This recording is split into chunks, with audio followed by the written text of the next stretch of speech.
Hey folks, welcome back to the channel. My name is Chord Dave and this is Chord Dave Live. I hope you're doing well wherever you may be. Hope all's good with you, and you're here, so you're interested in guitars and things. Thank you so much for joining us. Don't forget, if you're new here, you have to be subscribed in order to be able to chat with us. And if it's your first Chord Dave Live, make sure you do chat to us. Say hello. Say say whatever you want to say.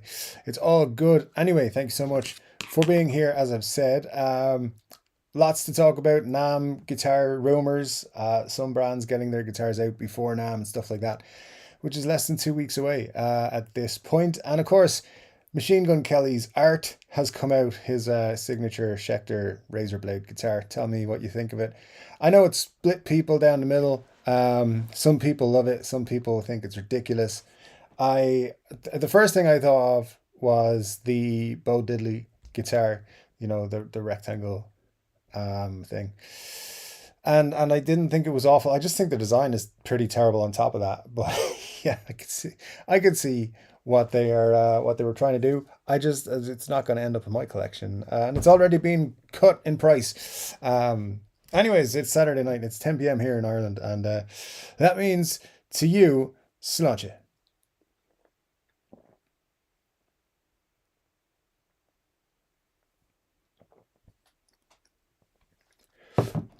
Definitely needed. Big week ahead, so yeah, nice drink to start us off. I hope you are doing well. As I said, Scott Bogfoot was in the chat first of all, saying hello, and Rob F quickly followed it up along with the butterfly effect. Great to see you guys.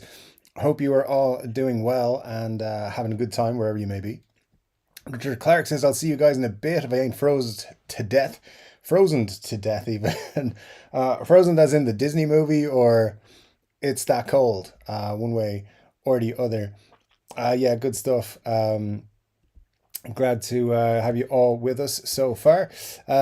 Scott says, if anyone's new here, welcome. You'll have to subscribe. Wait 1 minute before you can chat in the best chat on YouTube. Indeed, you can also chat here. Formerly known as T, says, hey, Chord Dave. All right, guys. Great to see you, T. Hope all's good with you over that side of the country, man. Any truth in the rumor that Gibson is up for sale? Yeah, I don't know. It's a weird one, and I think someone else has mentioned it here. Scott Brower, there you go. Great to see you. Scott says, just saw on a new, really small channel that Gibson is rumored to be up for sale. Scott Bogfoot says, cheers, I saw that too, but it was literally the only thing I could find about it. Scott Brower says, called the Tone Lounge Podcast, 164 subs, and also says, maybe I'll buy Gibson. So yeah, let's jump into it straight away. The first topic. I was sent this yesterday. I don't know where their source is that they're selling that Gibson's up for sale. So if it is, that's very interesting because it's coming up to 5 years.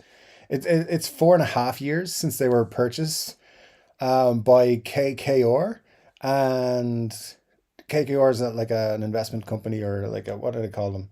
Public or whatever, private equity company. They basically buy companies in order to make money off them, and then they sell them when they're no longer making money. So unless they're not making money, I don't know if they're actually going up for sale. I've been searching since yesterday afternoon to find out any other information, and I can't find anything. And I have my people, and thanks to Aaron who sent this to me yesterday afternoon. I've said to people who are in the biz and who are connected to certain companies, I've said, hey, can you tell me more about this? And nobody seems to know anything. So trying to find out a little bit more. If Gibson is for sale, I think we should start a GoFundMe or a Kickstarter or whatever it is that we can start to buy the company. That I think is the only way that I will ever have a signature Gibson guitar come out, and I think everybody should jump in on top of that and support it. We could all be shareholders in Gibson. Think how great that would be. Yeah, I don't know. To be honest with you. Hopefully, we will have more concrete news this week coming. As I said, I've reached out to people who usually know inside stuff around about Gibson and stuff. The kind of stuff I usually leak and things. So those people I'm asking to give me some information on this. I'm also gonna see if I can get those guys to give me some more information because they kind of brushed over. They're like Gibson's for sale, and the clip I saw anyway, there wasn't a whole lot of information. So I don't know where they got it from, but I'd like to know. So maybe we can speak to one of those guys and find out. And if you're involved in the Tone Lounge podcast, please let us know where you got the info and what's going on because we're interested. Scott says, "Do you know, Dave? I guess any business is never really not for sale if the right price comes around." Well, that is true. Scott Brewer says everything's always for sale, as you say, for the right price. Says, yeah, that's what I saw too. I'd want to hear in more places as of now. I'd take it as rumored to be for sale. Maybe our fearless leader will have something to share. Thanks, Scott. I appreciate your confidence in me, but I was hoping to have information about it to share. And in fact, I was going to record a video just for the channel about this today, but I don't have solid information, so there's no point in making a video about nothing when I don't have that information yet. But I will say I'm hopeful that if Gibson is for sale, that number one, it's bought by people who give a crap about the company and the history and the legacy that it has and the instruments that it creates and its customers. And not just somebody who wants to asset strip it, and that is always a risk with companies like this are sold. So we'll see if it is for sale. I would be very surprised though. So I don't know if it's actually got a for sale sign on it. As you say, somebody could come along and go, "Hey, here's 3 billion. Can I buy Gibson?" And they're like, "Yeah, you can buy it for that. Absolutely." I don't know what Gibson would be valued at, to be honest. How much did it sell for in 2019? Was it? It wasn't stupid. Like it wasn't billions, I don't think. So yeah, I don't know. We'll see. We'll find out more very soon, I'm sure. Al Adelson is here. Great to see you, Al. Thanks for joining us, man. Great to have you with us. Rob F says Kohlberg, Kravis, and Roberts and Co. is the investment company that currently owns Gibson. Yeah, that's right. Companies owned by private equity shops like KKR are always for sale. I mean, I think most companies, yeah, I think you're right. For anyone comes along with the right amount, like they're for sale. Yes, you can buy our company for $6 billion. Absolutely. Rob F says it depends. If a company is providing a large return on investment, then the private equity firm will load to part with the revenue stream. Yeah, generally, if they're making money, they're happy. If they see a dip in that money, then they will look to offload or be happy to offload. So, and again, it comes down to if they paid, let's just say for argument's sake, they paid 750 million for Gibson and they can sell it now for 2 billion. That's a huge income. It's a huge return within 5 years. So that would also maybe tempt them to sell, especially if sales had dried up a little bit, which I don't know. I don't know 100%, but I have a feeling Gibson's had a little come down last year from pandemic era high level sales. I think they've leveled off a little bit. So it could be that they're looking saying, well, we didn't do as well last year. Maybe it's time to move it on. And we're going to make this big sale, big profit with the sale price. I don't know. That's just pure speculation and guessing on my part, but I'm sure we'll see. They have lawsuits going on, so maybe that will be another reason why it's not going to happen. They're suing PRS, or PRS are suing them or something. Yeah, PRS suing Gibson, and then Gibson are counter suing PRS. It's a funny old story, which actually will probably be a video tomorrow, to be honest, because I didn't get a video out about the whole Gibson sale thing. Scott says, anyone catch 5 Watt World video today about the history of George Harrison's guitars? Such a good video.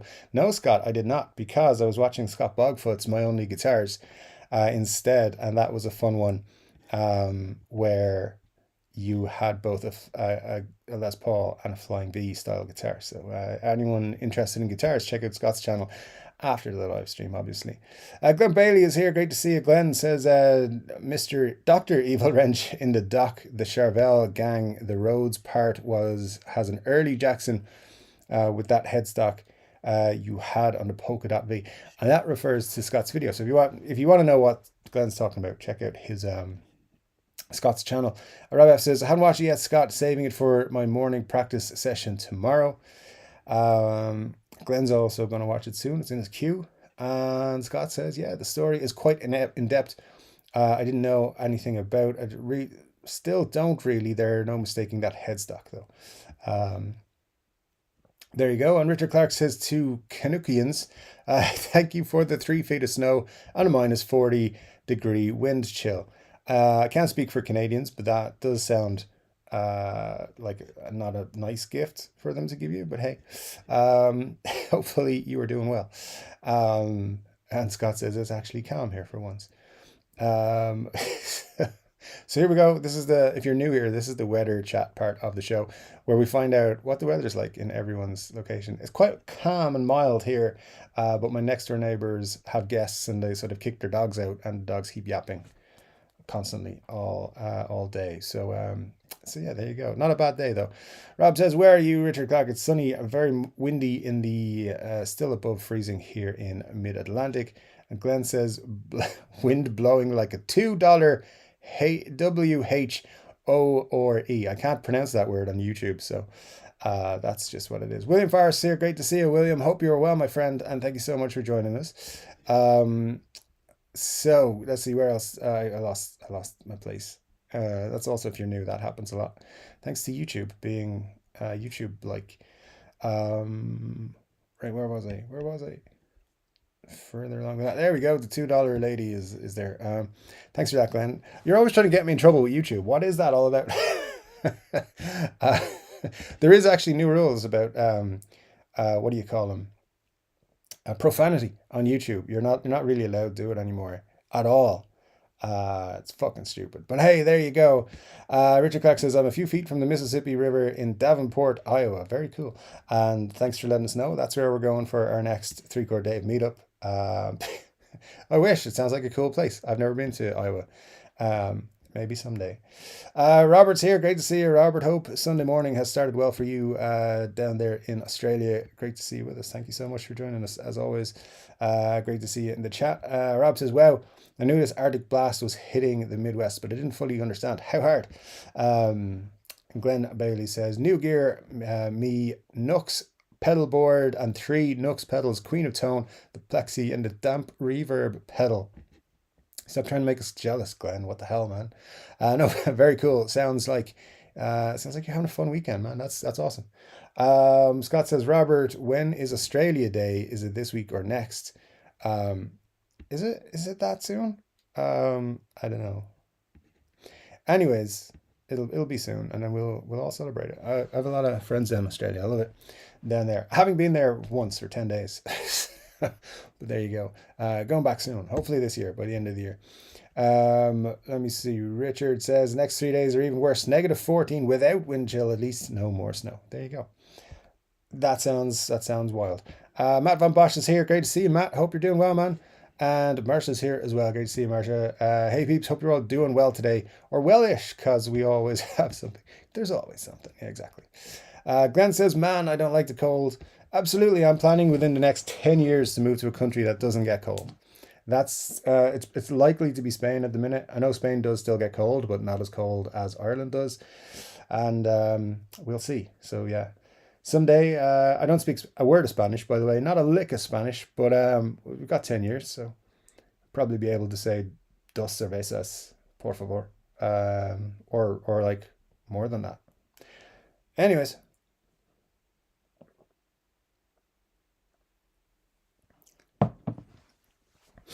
Ben Allmark, great to see you, sir, in the chat. Mar says, "For those who keep asking, Huey was finally cleared to go back to work. The wound finally took a turn and is basically closed." Good stuff. We're glad Huey is back on his feet, so to speak, and doing well. So thanks for letting us know. Thanks for the update. T says it's beer time. It is beer time indeed. Thank you, T. Rob F says, "Cool, Glenn, celebrated my 61st this week. Beautiful wife gave me extra allowance to complete my pedal board. New, larger power supply and an MXR carbon copy mini delay pedal." Sir, happy birthday to you, and congratulations on hitting 61. That is a milestone, so congratulations, sir. 40 years experience of being 21 is what I would like to say to that. So here's to Rob F. Happy birthday, sir.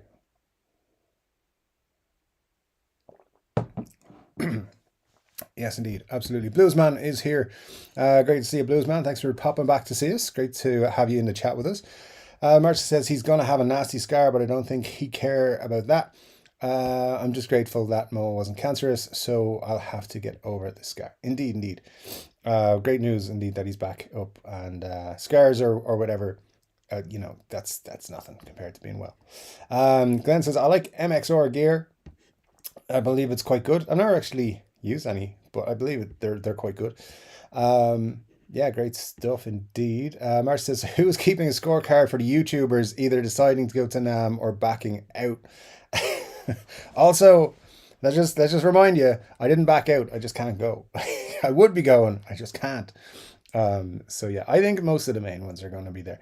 Anyone who's gone before to NAMM, I think, is going to go again this year. Fender they have space sequestered on the NAMM show floor. So Fender are there, Gibson not so much.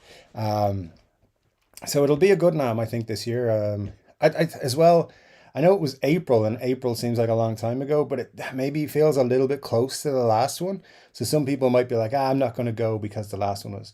But the next year's one is going to feel like so long because of that. So we'll see. But yeah, the NAMM content, how long have we got now? 10 days before it kicks off in earnest. So yeah, I'm not keeping score, but I'm sure some of my YouTube colleagues will make videos from the NAMM floor. I'm looking forward to them. Indeed. Dennis Ellis is here. Great to see you, Dennis. Hope all's good with you, my friend. Says, hello, everybody. Hope all are well, warm, and dry. Indeed. Thanks, Dennis. That's great to hear from you. Benny says, evening from Denmark, guys. Glad to hear Huey is doing better. Happy Saturday to you in Denmark, Benny. I hope you're doing well, my friend. Thanks so much for joining us. It's always great to see. And I don't mean this in a negative way towards new folks, but it's also always great to see the folks returning and coming back week after week after week. It really means an awful lot to me. So folks like Benny and Glenn and Matt Van Bosch and Dennis Ellis and Rob F. and all you guys who turn up every week, it really means a lot to me. So thank you, guys. Great to see you all here every week. Matt says the Glenn Bailey MXR stuff is the business. Super badass distortion is easily my favorite pedal. So versatile. I'm gonna try and remember that. It sounds good. Rob F says Phil McKnight said he would be in Anaheim, but didn't intend to visit NAMM. Rather, he might catch up with some friends while in town. Interesting. That's an interesting take. Yeah. Anaheim is such an interesting. Was he going to Disneyland or something? Because there's like two things to do in Anaheim: go to Disneyland or go to whatever's on at the convention center. So, I mean, that's what I felt. I didn't find anything else exciting. There was a Target. That was fine.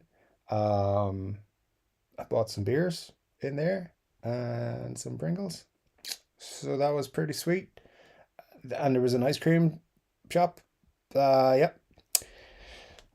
There you go. But yeah, hopefully he's gonna have fun. I'm sure someone will sneak him in the back door or something. But you never know.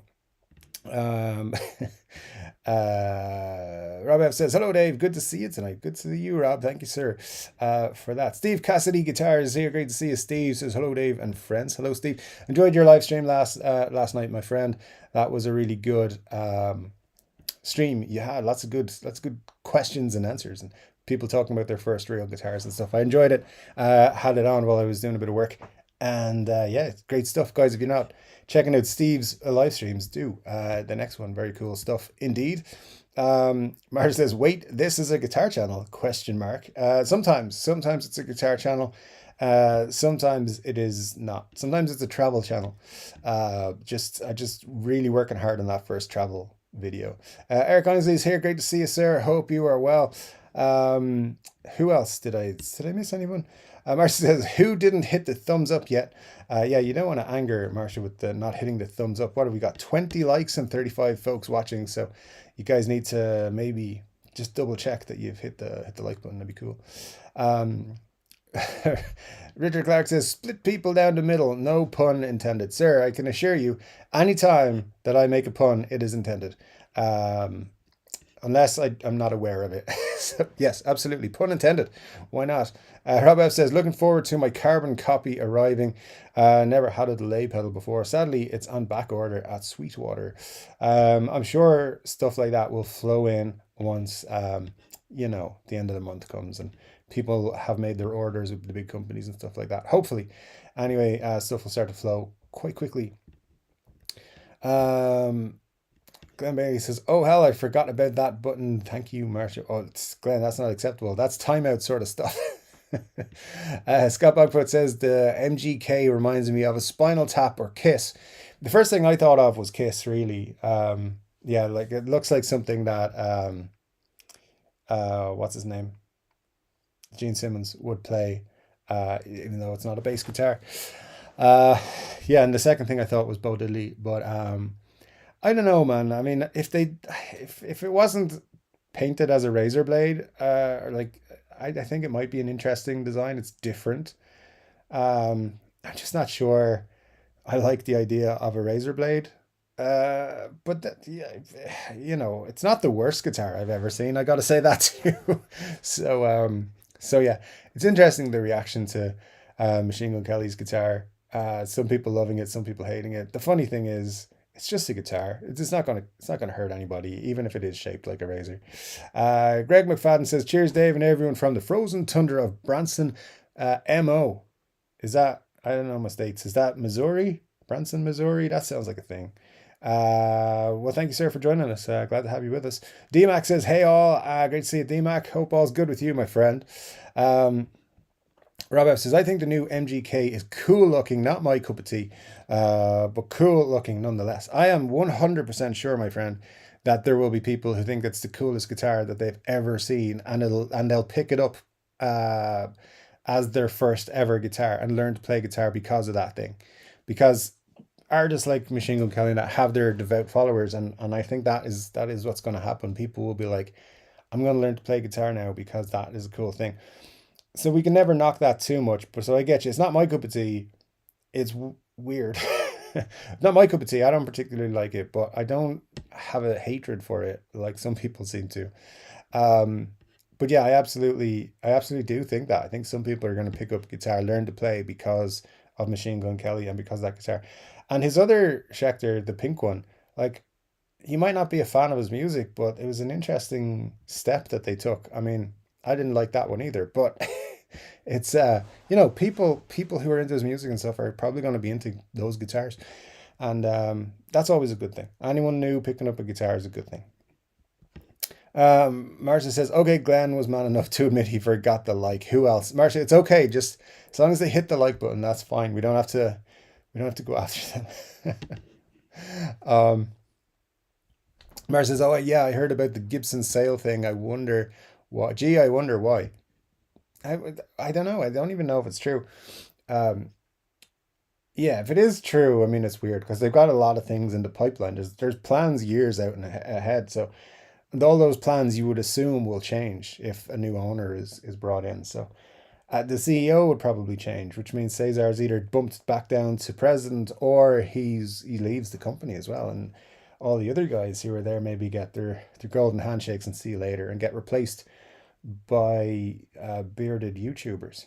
I'm just suggesting it could happen. Um, wouldn't that be funny? Rob says, Steve Cassidy Guitar, did you catch this week that Phil McKnight has never heard of Jet guitars? Wait a minute. Didn't Phil McKnight review Jet guitars in the past? Is that not a thing? I don't know. I'm so far behind watching Phil and a lot of other folks. The last few months have been kind of crazy, so I've minimal YouTube watching time, but that is crazy information right there. But there you go. I guess we can't know all the brands. There's a lot. So people ask me all the time, "Have you heard of this guitar?" I'm like, "I've never heard of that." Like, who has heard of Fender? Never. Anyways, Glenn says, "I heard Gibson will be making amps soon again." Yeah, they're just about to release their Falcon 20 amp. They're basically getting back into the amp game, and that everyone knew this was coming because they bought Mesa Boogie a couple of years ago, and it was bound to happen. Gibson branded amps were not far off coming. I think we're going to see a lineup pretty soon, maybe by the end of the month, maybe early February. but we should see them very soon. I think Cesar teased the Falcon on Instagram, or maybe Gibson teased it on their website, something like that. But it's definitely a coming, and I think it'll be cool. I think they're going to be very cool. Um, so we'll wait and see. I don't think they're going full on to try and um, you know take the number one spot in the amp world, but I think they're gonna have some very compelling amps come out to the market. And to me, it'll come down to pricing because people are going to go with their more um, established current brands in the amp game. I know Gibson were in amps long time ago, but they're not there anymore. So people are more likely to go for things like obviously Marshalls and Magnetones now that Slash is there, and Boss Katanas, and all kinds of other things, Positive Grid Sparks, whatever. I think they'll have a struggle on their hands to make way in the, there's lots of great amp companies out there. So, yeah, I think maybe like they'll just push them really hard. We'll see though. I think it's an interesting move. As you guys know, I'm not really an amp guy, so I'm not going to be great at commentating on them, but I think they're going to do a good job. I think it'll be very popular. Benny Larson says Scott Bogfoot, MGK is Lil Wayne's personal Spinal Tap. I mean, there you go. That's a great way of putting it. I feel. Steve Cassidy says, Rob, wow, I didn't see that, but I don't think Jet have US distribution yet, but I could be wrong. Interesting stuff. Yeah, I didn't know that. See, this is how easy it is to get mixed up. I was certain the first time I saw a Jet guitar, it was on Phil's channel. Well, maybe it was on Andy Guitar Geek. I don't know. It was one of those. Probably Andy, I'd say. But good stuff. Corey's here. Great to see you, Corey. Hope you're well, man. Says, hey gang, hope everyone had a great week. Don't forget to hit all of those buttons for Dave. Indeed. Thank you so much, sir. And thank you for popping into the chat and being on the Facebook group. It's always great to see you there. We do have a Facebook group, guys. You can hit the link in the description for the Facebook group and we will see you there. Some good stuff being posted by all the guys. And you never know who would be in there. Sometimes Cesar pops in his alter ego, but I'm not allowed to tell you which one that is. Rob F says, Glenn Bailey, don't you mean Gibson will be having make poorly designed circuit boards with poor component choices and putting a Gibson label on them? I mean, give them a chance. I'm not saying you're wrong. I'm just saying they might do a good job. They might. Glenn says, how can Gibson not be making money off their $200 scarves? Yeah. I mean, they're the greatest scarf company in the world. Everyone knows that. They also make great pendants, or pennants, I should say, and great jackets and great patches for your jacket and great like beer bottle holders and stuff. They make great stuff. And then they also do guitars and things. But it's funny though you say that, Glenn. I think that's one of the biggest mistakes this current Gibson ownership have made. They've leaned into that side of things too much, and I don't think it's a good way for them to go. But what do I know?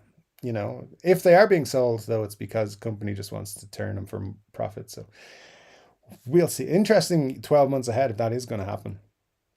And we'll find out what direction the new Gibson goes in. Yeah, it'll be wild. Bring back robo-tuners, that's what I say.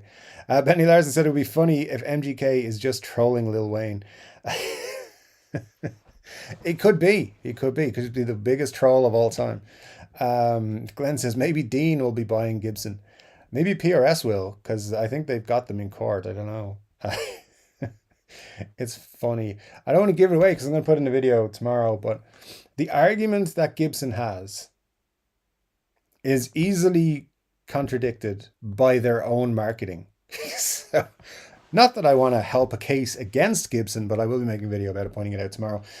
And yeah, it'll be on Patreon first, and then it'll be on YouTube probably Monday. So so keep an eye out for that.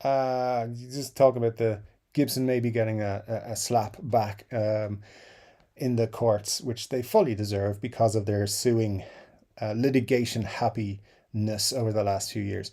Rob says Steve Cassidy guitar. That makes sense. Then, if Jets aren't available in the US, then it would not surprise me that Phil's not heard of them. Only reason I know of them is you and your channel. Very good stuff indeed.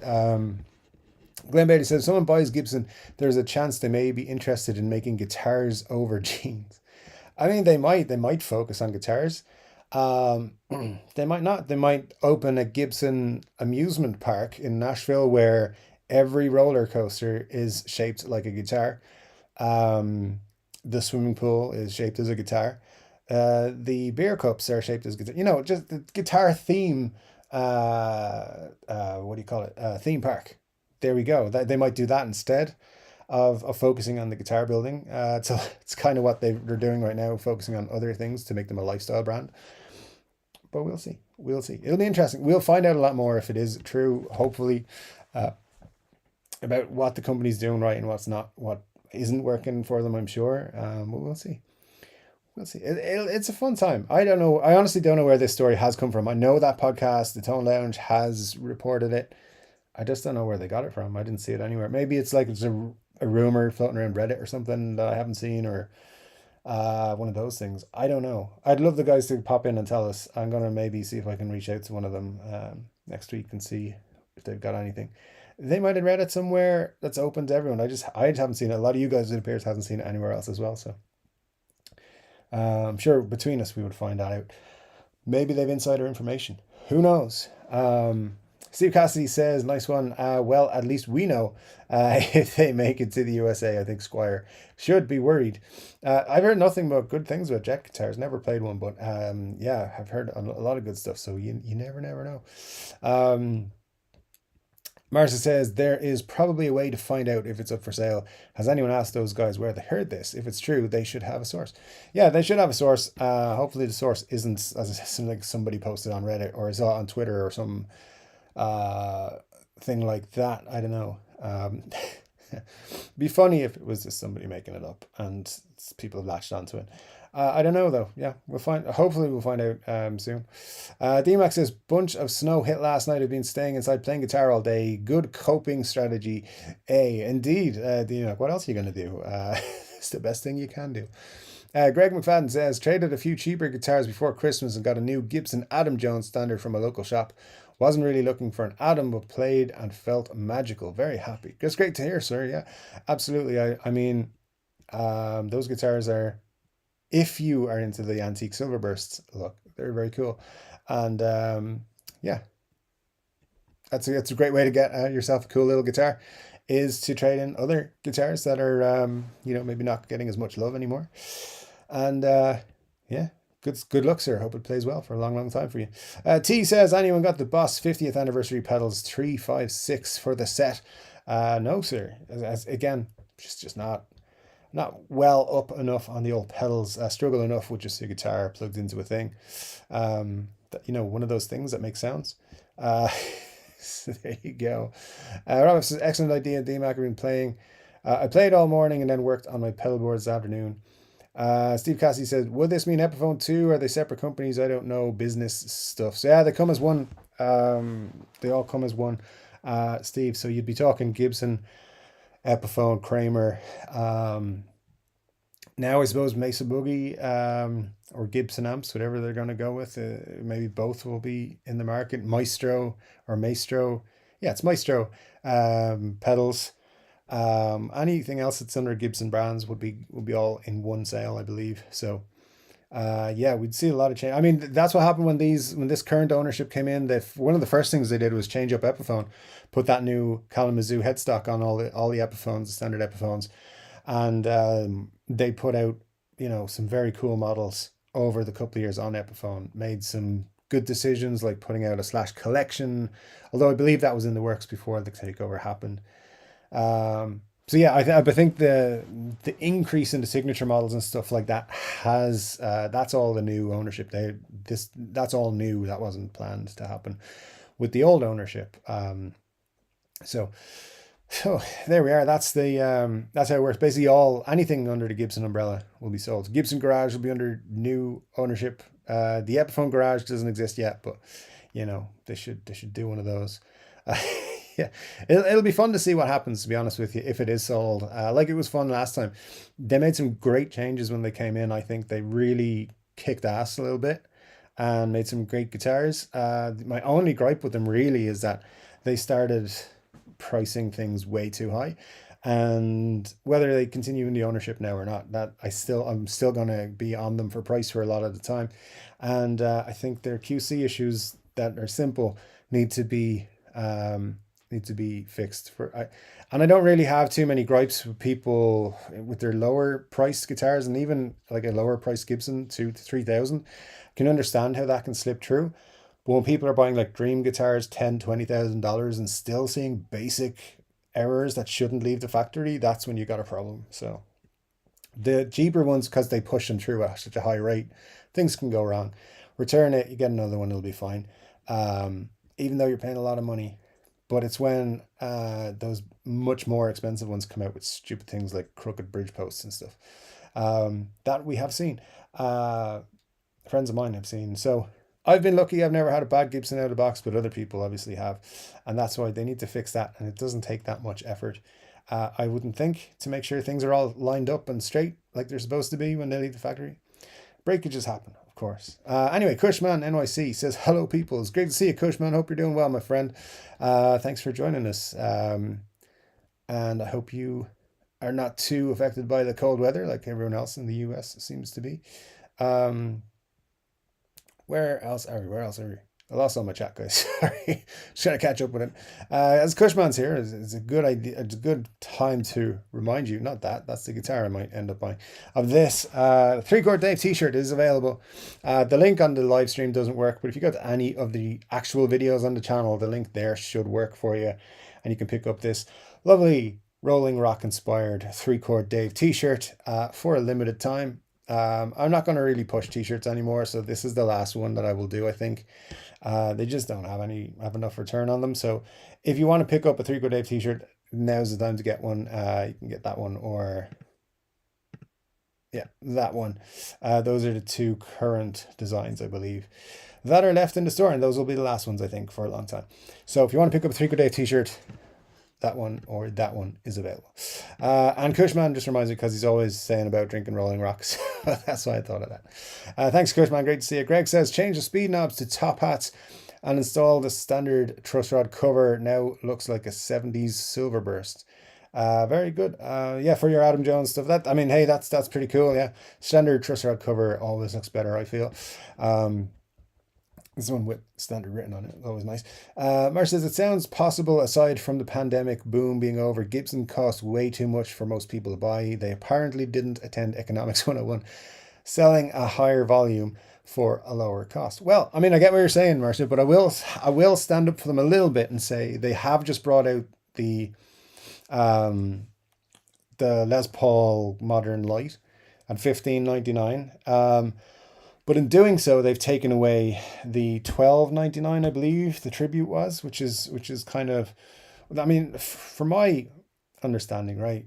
I know prices have gone up on everything really across the board, but Epiphones should come up to 1,000 and Gibsons should start just over 1,000. That's the way it's been for a long, long time. And I think a lot of people like myself, and I mentioned this a few times, a lot of times on the channel, it's like a mental block, like it's a psychological thing. Paying more than 1,000 for an Epiphone, I've been tempted many times, and I've been like, I just can't do it. So, yeah, I think they're going to run into issues with that. Having said that, some of the more expensive Epiphones have sold really well, and some of them have sold not so well. So, it just comes down to the model. But yeah, I would like them to have a model in around the $12.99 range still, and they don't, because those tributes are done. But there you go. It is strange. It is strange. Yeah, and Economics 101, maybe we could do a little presentation for them. Send it up. Richard Clark says, Agnesi told me he was saving up his ice cream cone bonuses for something special. Now it all makes sense. Indeed, it would be funny. It would be funny if that was how somebody bought Gibson. So there you go. Rob F says, Epiphone is not a separate company. Gibson bought the company and name in the 50s. Epi is simply a division of Gibson. Similar situation with Fender Squire. Indeed, indeed. You know, we've gone through the Epiphone Gibson history a few times on the channel, and I think what people I've been accused many a time on the channel of not knowing my history and that Epiphone used to be its own company. So obviously I do, because basically I've made videos about that many a time in the past. And but yeah, Epiphone used to be like one of Gibson's bigger rivals. In fact, was arguably a bigger company in the guitar space. And then Gibson were like, "We're just going to buy you. How does that work for you?" So there you go. It's one of those weird little things, but yeah. And Epiphone's a great company by itself. They do make good stuff. It's got its own great history and stuff like that. Maybe someday they'll sell it off again. I doubt it because they need a brand anyway to sell import guitars from. So, but there's many options, and we've covered those on the channel as well. They've had other guitar brands down the years. Bluesman says 0 degrees here in Illinois, and that's like in Fahrenheit, right? So I don't know how many that is in Celsius, but chilly, man. Everyone keep warm out there wherever you may be.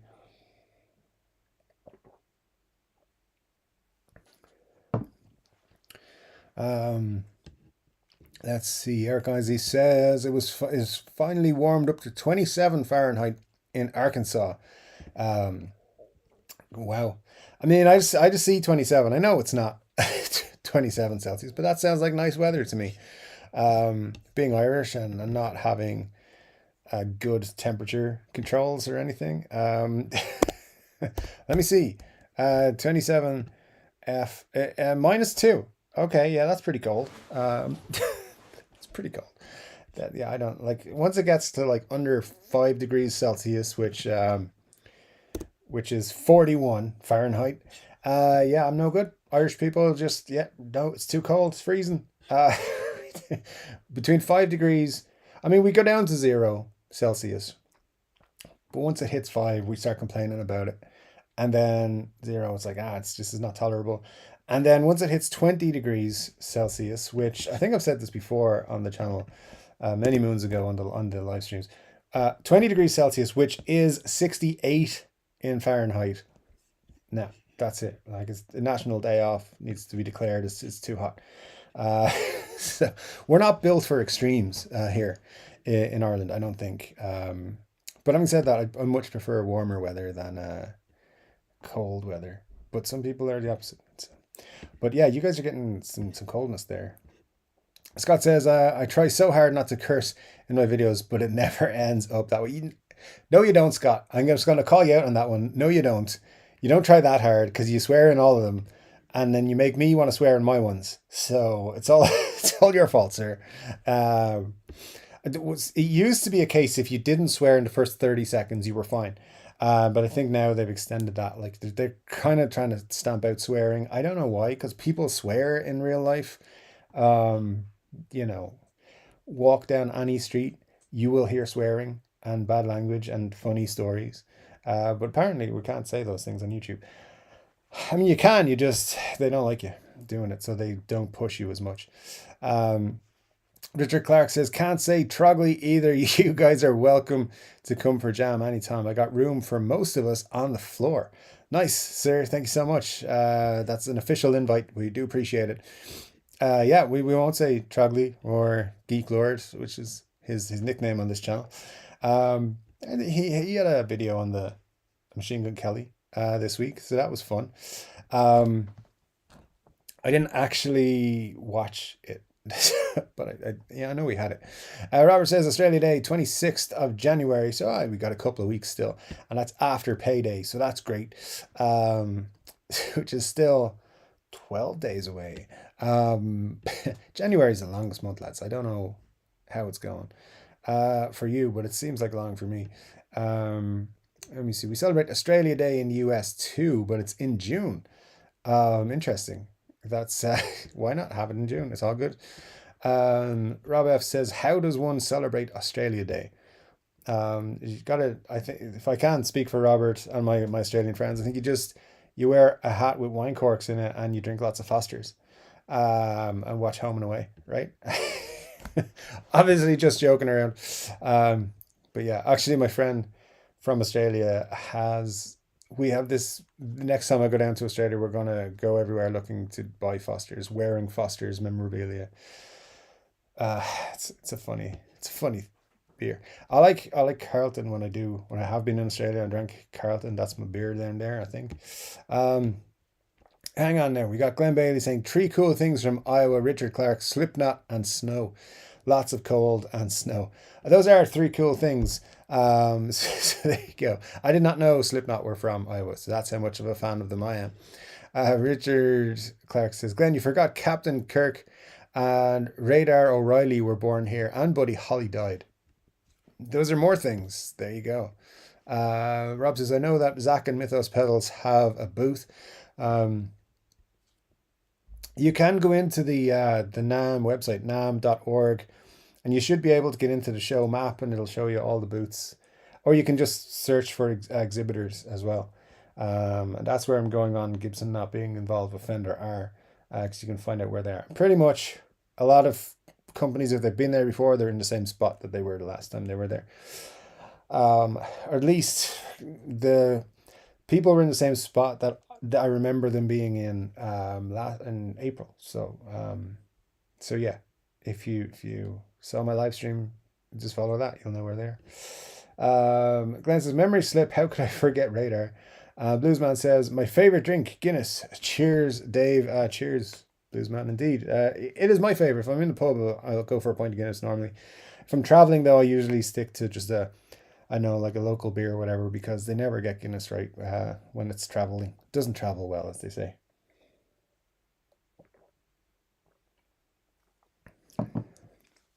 Mercer says, I know you can't go, Dave, but I keep seeing people flip-flopping online. Like, people should probably know if they're going or not by now. Yeah, I mean, in 10 days. I mean, to be honest with you, I've always said if I was to go to NAMM this year, it'd be a last-minute decision. It'll be like on the Monday, book a last-minute flight and head out on the Wednesday and come back for the following Monday. Like, probably leave on the Saturday and be back. I can't see it happening. I don't know. At this stage, it doesn't look likely. Um, I mean, to be honest with you, I could go, but my mind wouldn't be in the right place, and I would feel a little bit weird because I've got something else coming up next month that I am going to, not guitar related and not going to be spoken about on the channel, I don't think. But I'm going to be away for a week or so, and yeah, with that coming up, and then NAMM as well, it's probably just too much time away. So even though things are not too bad at the minute, I would love to go, but yeah, it's just too much with something on next month, and then March is just full of events and stuff like that as well. So, anyways, yeah, I don't know. I haven't really been watching a lot of guitar YouTube in the last week or so, so I'm not sure who's been saying that they're going or not going, but lots of folks will be there. It'll be fun to see. Hopefully, some folks will see that we regularly watch will be there and see it. It's fun. It's a lot of hard work getting around a convention like that as well, though. It took my feet a couple of weeks to recover. I'm not gonna lie. Um, Let me see. Robert says, Rob F, it's a day off, so lots of barbecue, beers, etc. Sounds good. Daniel Tilleru says, let's go. Good stuff, Daniel. Hope you're well, sir. Um, Marcia says, by the way, I think Phil said the same thing for the last few years. He totally skipped out. Yeah, I didn't think he went to NAMM last year. But there you go. Sounds very worthwhile, Robert. Do you all bother with fireworks or simply get more beer and barbecue? It's a great question. Strictly beers for me, mate. Absolutely. Yeah, I'm not big on fireworks myself. Like, I wouldn't go out of my way to see a fireworks display, but I know some people love it. Um, Benny says, happy Saturday to you too, Dave. Thanks, sir. Thank you very much. Yeah, Saturday is my favorite day of the week usually. So I love Fridays, of course, because there's no work. You know, you can do whatever you want Friday evening, which usually consists of maybe watching a movie and then going to bed early. So you can get up Saturday and have the full day to yourself. Tomorrow, of course, is the last Sunday, last day of the week of freedom, and then it's back to work on Monday, unfortunately. So again, unless like Gibson decide to buy out my channel tomorrow, we'll see. We'll see. I'm not sure they're going to, but there you go. Oh, I've been on the wrong page here for a second. There we go. Nothing happened on that page, so we're all good. Grandpa Joe is here, says, greetings, folks. Hope all are doing well today. Hope you're doing well, Grandpa Joe. Thank you so much for joining us. And always great to see you. Let me see. Thanks for a shout out, Dave. You legend, says Steve Cassidy guitar. My friend, it is very much earned. So thank you. Thank you for your shout out. Thanks for the love in on the live streams. Do enjoy it. Yeah, I do love hanging out in other people's homes. Sometimes I go to I'll be honest, yesterday was the first one I went to see, but I stuck around the whole thing. Mike from Upstairs to the Right Music, I like joining his streams as well. I usually just sit there and listen to him because he talks a lot of sense. Yeah, some of the better live streamers are just folks who just talk from the heart and aren't trying to sell their affiliate links all the time. I know I just showed you guys my t-shirts, but at some point I'm going to try and make money out of YouTube. Otherwise it's not going to be worth it, right? It'll be well, I won't lose it. But yeah, it's there are some I've seen some, and it's like I'll talk for 5 minutes and then I'll read out only super chats, and then I'll read out only I just have this amazing product that was sent to me by this company, and you just click my link, you can get a great deal on this product right here, and I'm just going to talk to you about this product for 20 minutes, and then I'll read super chats about this product, and I don't particularly enjoy those ones. People like Steve, myself, I hope, Mike, you're just talking, having a good time, talking about guitar stuff. I mean, that's why I started my channel, to hang out and talk about guitar stuff. And some of you like it, some of you keep coming back, so that makes me feel like it's worth keeping on doing it. So yeah, I don't know why I went on that rant, but yeah, I love that style of live stream, and Steve's doing really well so far on his. I think he's only done 4, 5, but definitely worth checking it out if you haven't already. It's 2 shout outs. I'll send the bill in the post, mate, and yeah, I'll just 30 days to pay. All right, no worries. Let me see, what else have we got here in the chat? Wayne McConnell's here. Great to see you, sir. Hope you're well. Says, greetings, friends. Greetings to you, sir. Glenn Bailey says, MGK guitar, 1 volume knob and a kill switch overkill. Have you bought it? I'm not sure. It sounds like they just cut back as much as they could. They just cut it and cut it and cut it. Sorry. How many razor blade are they making? I didn't say anything about it being limited. Maybe it is. I didn't look into it that much. So yeah, I mean, don't they usually come in like a pack of 5? Glenn says, I saw AMS was down to 1 left in stock yesterday. Surely they'll restock. I would imagine so. Scott Brewer says, too many. Yes, sir. Indeed. I think a lot of people will have the same thoughts as you, I'm sure. Richard Clark says, just for that one guitar, Schecter should have to stick on the headstock. Should have put stick on the headstock. There you go. They should indeed. Cheers. Don't remember if I said or not to Scott. There you go. Bluesman says, Dave, what are your thoughts on Friedman amps? Every time I've heard Friedman amps, I've really liked the sound. I'm not really big knowledgeable amps person. I very much like focus on the guitar rather than the amps. I have a Marshall Code 25 sitting over here, and I use a lot of the time now, because of where I am and I can't be too loud and stuff. I use my Mustang Micro a lot with my Sony headphones, because the sound out of it's pretty good. Or I plug into my MacBook if I want to do something a little bit fancy. So yeah, I'm not really super amp guy at the minute. It's something I want to focus on more. My thoughts are on Friedman are like, they seem to be great amps, and definitely one I'd like to know more. I think my next amp though is probably, I'm gonna look at something like a Vox AC30 maybe, if I can get somewhere where I can actually use it.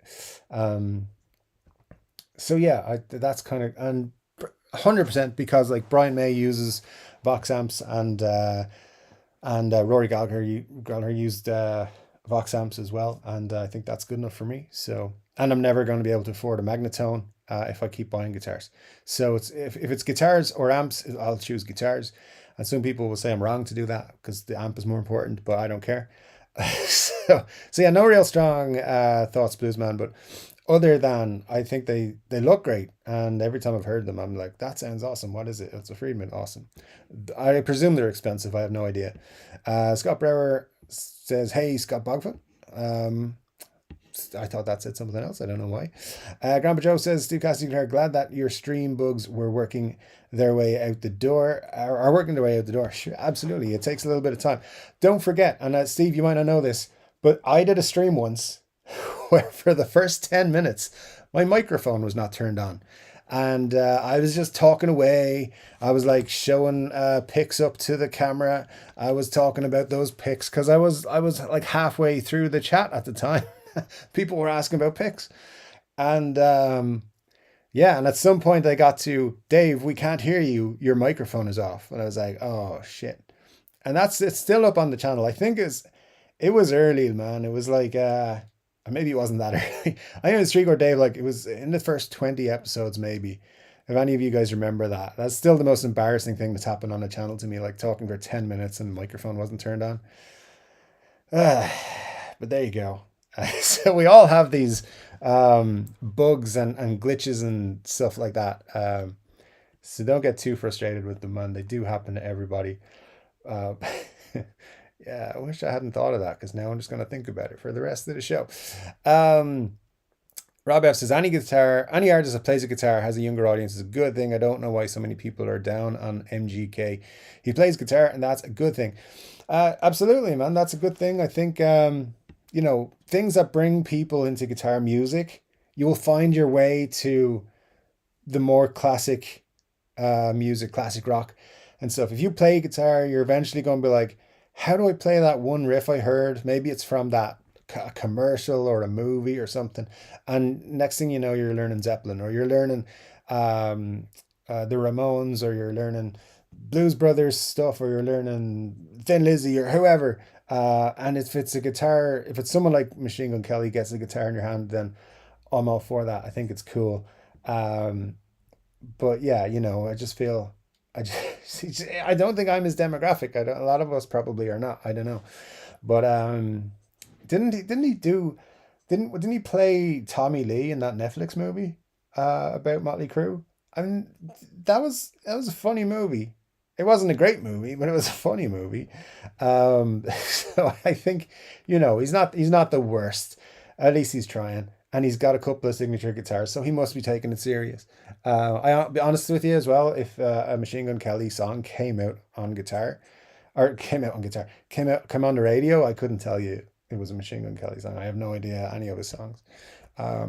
So, I mean, I use Spotify, and I have a very strong connection to all of my playlists. Steve Cassidy says, Grandpa Joe, new webcam arrived today. Not tested it yet, though. Hopefully have it sorted for Friday. Thanks, though, mate. I'm sure you'll be great, man. No worries.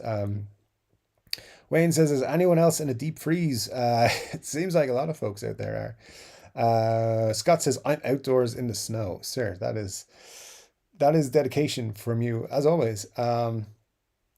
Rob F says, Bluesman, in my humble opinion, Friedman amps are the best Marshall style amps on the market today. Check out what some of the amp tech channels have to say about his amps. Yeah, I'm sure it's positive. I mean, they seem to be high quality products. Or again, my very ignorant point of view on amps. T says, Fender released two 70th anniversary Strats, one made in the USA and the other in Mexico. I read somewhere that they're releasing one for each decade, but it looks like it'll be three, probably at a custom. Interesting stuff, T. I haven't seen anything yet, but didn't they do something last year, like some sort of anniversary? I can't remember now. I think Scott Bogfoot bought one. Was that last year? The champagne colored ones or whatever they were. Maybe it was a couple of years ago. I can't remember. Grandpa Joe says to Steve, I'm looking forward to many of your high energy streams. Absolutely. And Rob Bluesman says, I have a Friedman Runt and I love it. There you go. Money H2O with a super chat. Thank you, sir, for your super chattiness. Says clearly someone got an MGK tramp stamp over the past week. Sir, what you do with your body is your business, and I'm glad you enjoy your tramp stamp. But yeah, not for me, sir. But thank you. We love you. Um, yeah, that's all I will say. Glenn Bailey says, if you buy Gibson, do you get all the lawsuits too?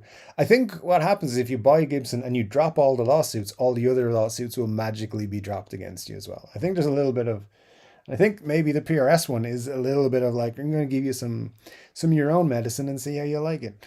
Uh, yeah, I just think they're stupid. But a great question, Glenn, and I'll try and find that out when I research if it's actually for sale. Rob S says, excellent amp, Bluesman. I'm really excited with the new Friedmans that I expect to see announced this week. They are supposed to be his take on some vintage amps. Very cool indeed. Um, Andrew Collins says, you going to NAMM? No, sir, I will not be going to NAMM this year. But I should be at next year's one. I was talking about that very thing today, that I would be definitely lining up to go to next year's one. But yeah, not this year. Mostly, maybe, most likely. Um, but it's okay. Well, there'll be lots of other things going on instead. Hopefully, maybe some arrivals. We'll see. Um, Let me see. Rob F says, yes, Bluesman, if you made a Bassman or a high watt clone, I'd buy them tomorrow. Very good stuff. Steve Cassie says, Grandpa Joe, thank you, mate. I do need to work on talking a bit slower. I get too excited. Steve, honestly, man, people said the same thing to me when I started on live streams and on videos and stuff. And I didn't try to slow down too much. But I think what happens is people just get accustomed to you when you when they come back. They get used to you, so don't worry too much, sir. Just do whatever. You got to be comfortable when you're doing live streams as much as possible. So yeah, don't worry. You're doing great, man. People struggle with our accents. Some people. In fairness, I had an ex from the US, and she her mom never understood a word I was saying, not one word. So, so yeah. So some people will get used to you. Some people just never will. No matter if you talk slowly, you talk quicker, whatever, man. Someday soon as well, AI will be good enough that it'll just give us live subtitles that are accurate. Maybe in our lifetime, such a thing can happen. I don't know, but yeah, don't worry about trying to change yourself too much, man. Folks will get you, and it'll all be good. Benny Larson says, I think Gibson theme park should have a ride where you get tarred and glittered, and they call it the Silver Burst. I mean, if they hear that, they'll probably do it, to be honest. Rob F says, excitement is a good thing, Steve. Guitar, my problem, or Steve Cassidy guitar. My problem is you hold your live streams while I'm at work. Yes, sir, that is why the prime real estate of weekends is hard to hold on to. Um, I think there's a few live streams going on right now, even, and so I thank you all for being here. But yeah, it's either when you live here. So Steve is in Scotland, I'm in Ireland. We're on the same time zone, pretty much. So you've got to you're catering for Europe, but people in the States, a lot of them can join in on weekends. Robert, obviously down in Australia, can join us at Sunday morning for him. Anyone else down in that part of the world as well, of course. But it's tricky to kind of get everybody involved. You got to do it either super late or super early, and then you're kind of messed up all over the place yourself. So yeah, I mean, I've talked many times of wanting to do a second live stream with different hours, so people who are at work or who are busy at this time of day can attend, but I haven't got around to it because it's difficult enough doing one. Like it is, you put a lot into it doing a live stream, and it takes a lot out of you, I think. It's fair to say. So it is one of those things that I think you've got to just try and make your best thing. But the great thing about live streams is you can you have the replay automatically there. But yeah, hopefully you will get to pop into Steve's at some point, even though if you got to work, it's worth taking a day off for. Richard Clark says, Friedman just made a 2-channel tube-driven preamp pedal with a bunch of goodies on it. Supposed to be the shit, but I haven't played one yet. Sounds cool, man. Sounds cool. Marshall says to Andrew, he's not able to go this year. Indeed, I don't mind people asking me. It's all good. It's just it's connected to a family member. It's not a good time right now. Got to stick around and make sure things are good. Taking care of some stuff. That's all. So yeah, it's just falling at a bad time. But at the same time, yeah, it's not gonna happen. It's not gonna happen. It's not gonna happen. I can't see it. But until I say what'll happen, right? If I end up going, it'll be a completely last minute thing. I'll book the ticket on the Monday and I'll go on the Wednesday. I might even come back on the Friday. I don't know. But yeah, if it was something I decided was crazy enough. If I go to NAMM, guys, I 100% expect to sell out of all the t-shirts, all the super chats, the stickers, whatever it is. No more mugs. Because if I go, it'll be a huge undertaking, and I will probably go for 2 days and come back, which is a ridiculous amount of travel to do for 2 days. So I fully expect all of those things, which is why I'm probably not going to go, because I'll be like, this is ridiculous. One of the ridiculous things about it, Kushman NYC says, awesome shirt. And just to remind anyone who wasn't here, that's the shirt he's talking about. Inspired by a certain beer that Kushman drinks on a regular basis. So there you go. It is available. Click the link in the... Actually, I'll tell you what I'll do. Just in case, because some people won't want to or won't remember to go to the videos and find the link. So I will log in and get a link. And if you guys want to, no pressure, but if you want to, you can after the stream or during the stream, whatever. Why did he do this prove you're not a robot thing when I'm on a stream? Is that a bridge? I don't know. It looks kind of like a bridge. All right. Yeah, I'm not a robot. Honest. So where are we? Listings. Get a link for the thing. Where's... Oh, God, where is it? It's not there. There it is. It doesn't want to load. Why is this stupid thing not loading? Yeah, there we go.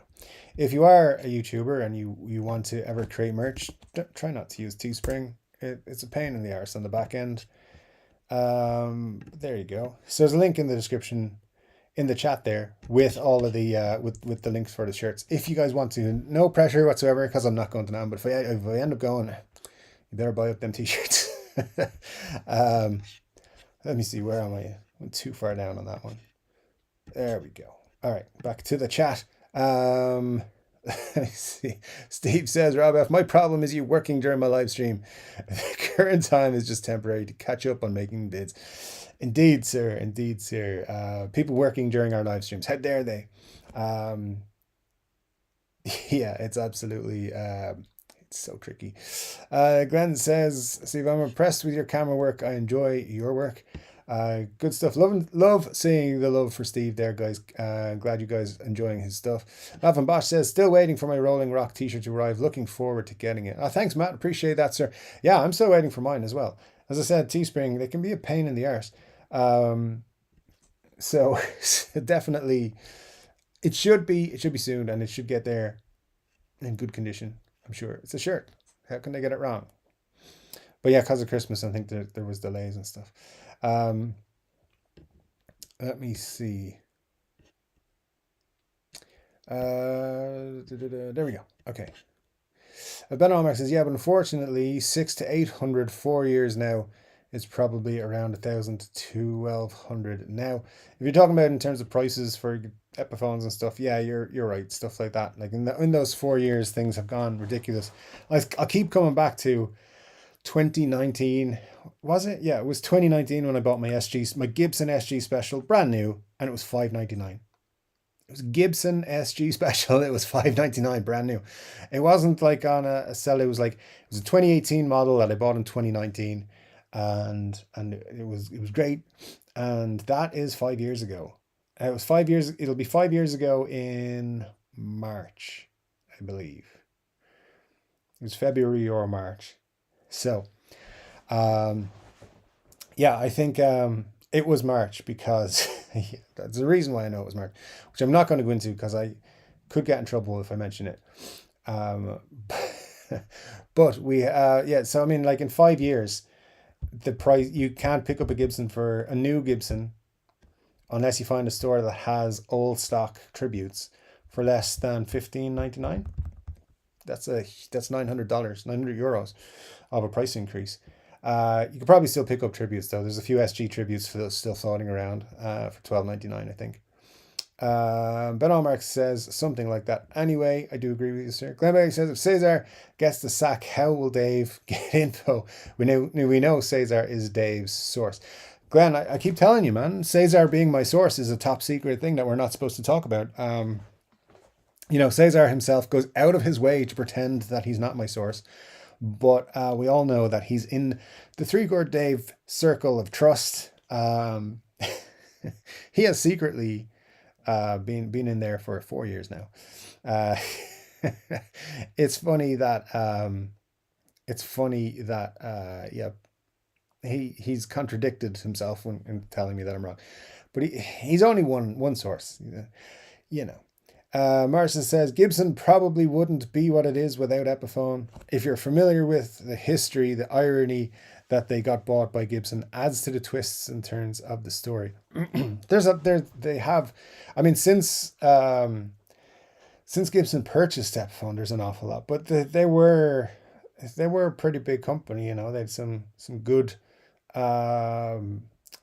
some good models and stuff like that before Gibson were part of their story. And and of course, Les Paul worked on a lot of his own tinkering in the Epiphone factories in New York City, where they had their offices, or they're not their offices. Yeah, I suppose offices, but also their workshops and stuff like that back in the day.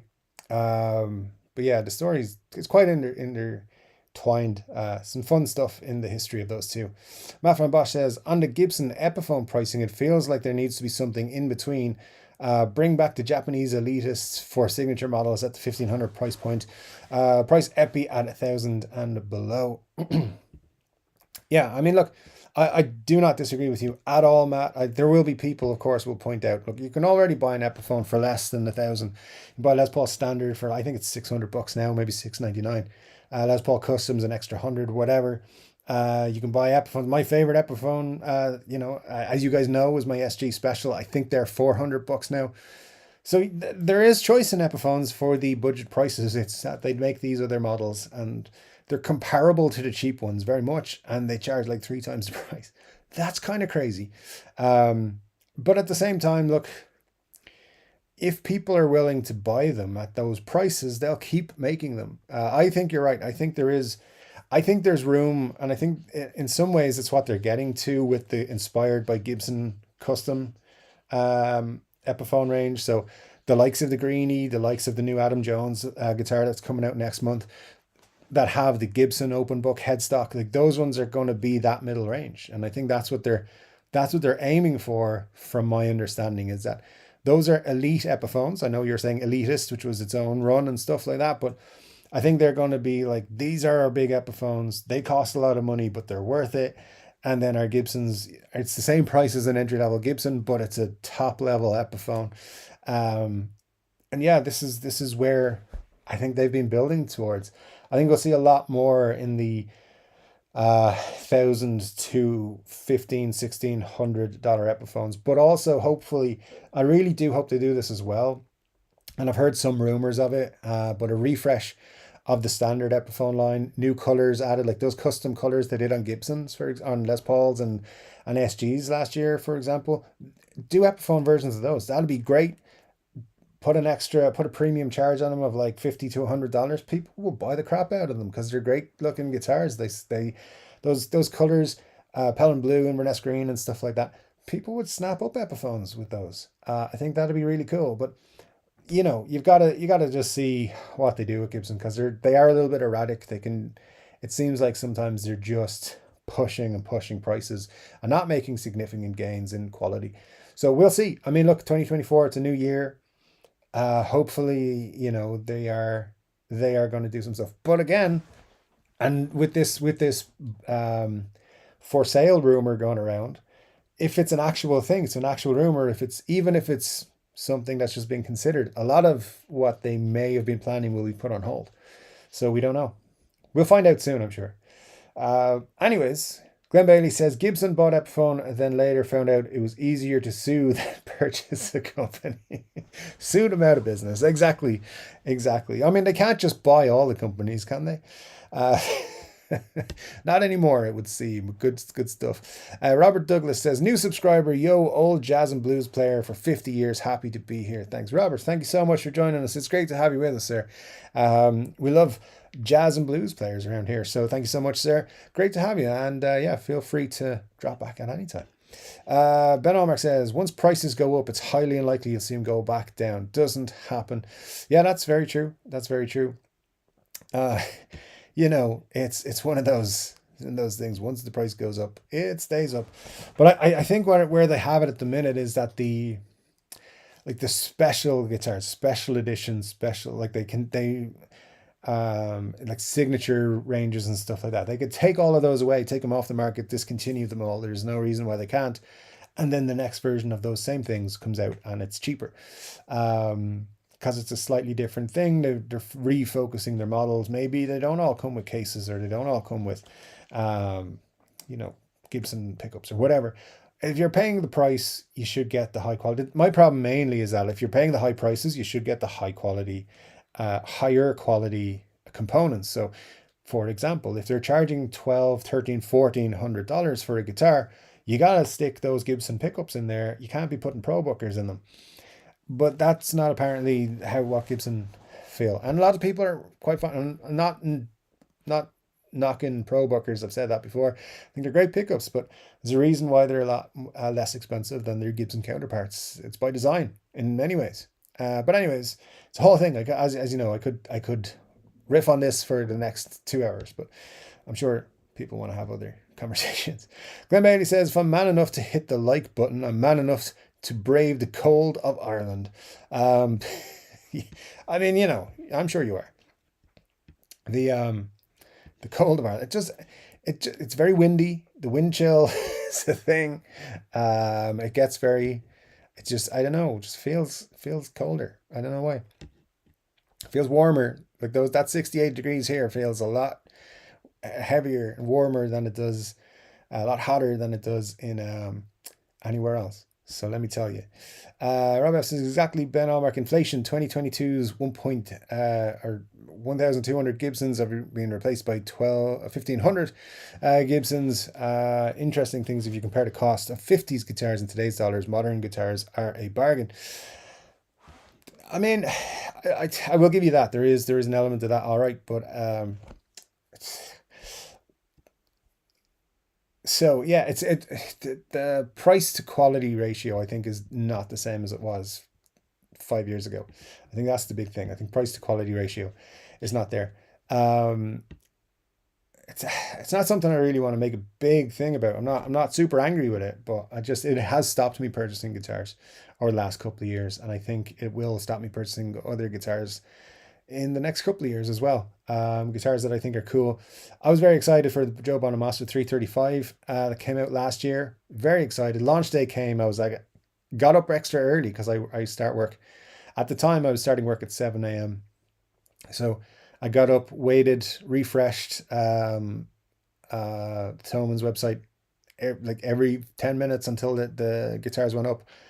And when I saw the price and it was $12.99, I think that one hit, I was like, that's way too much. So yeah, I think we have.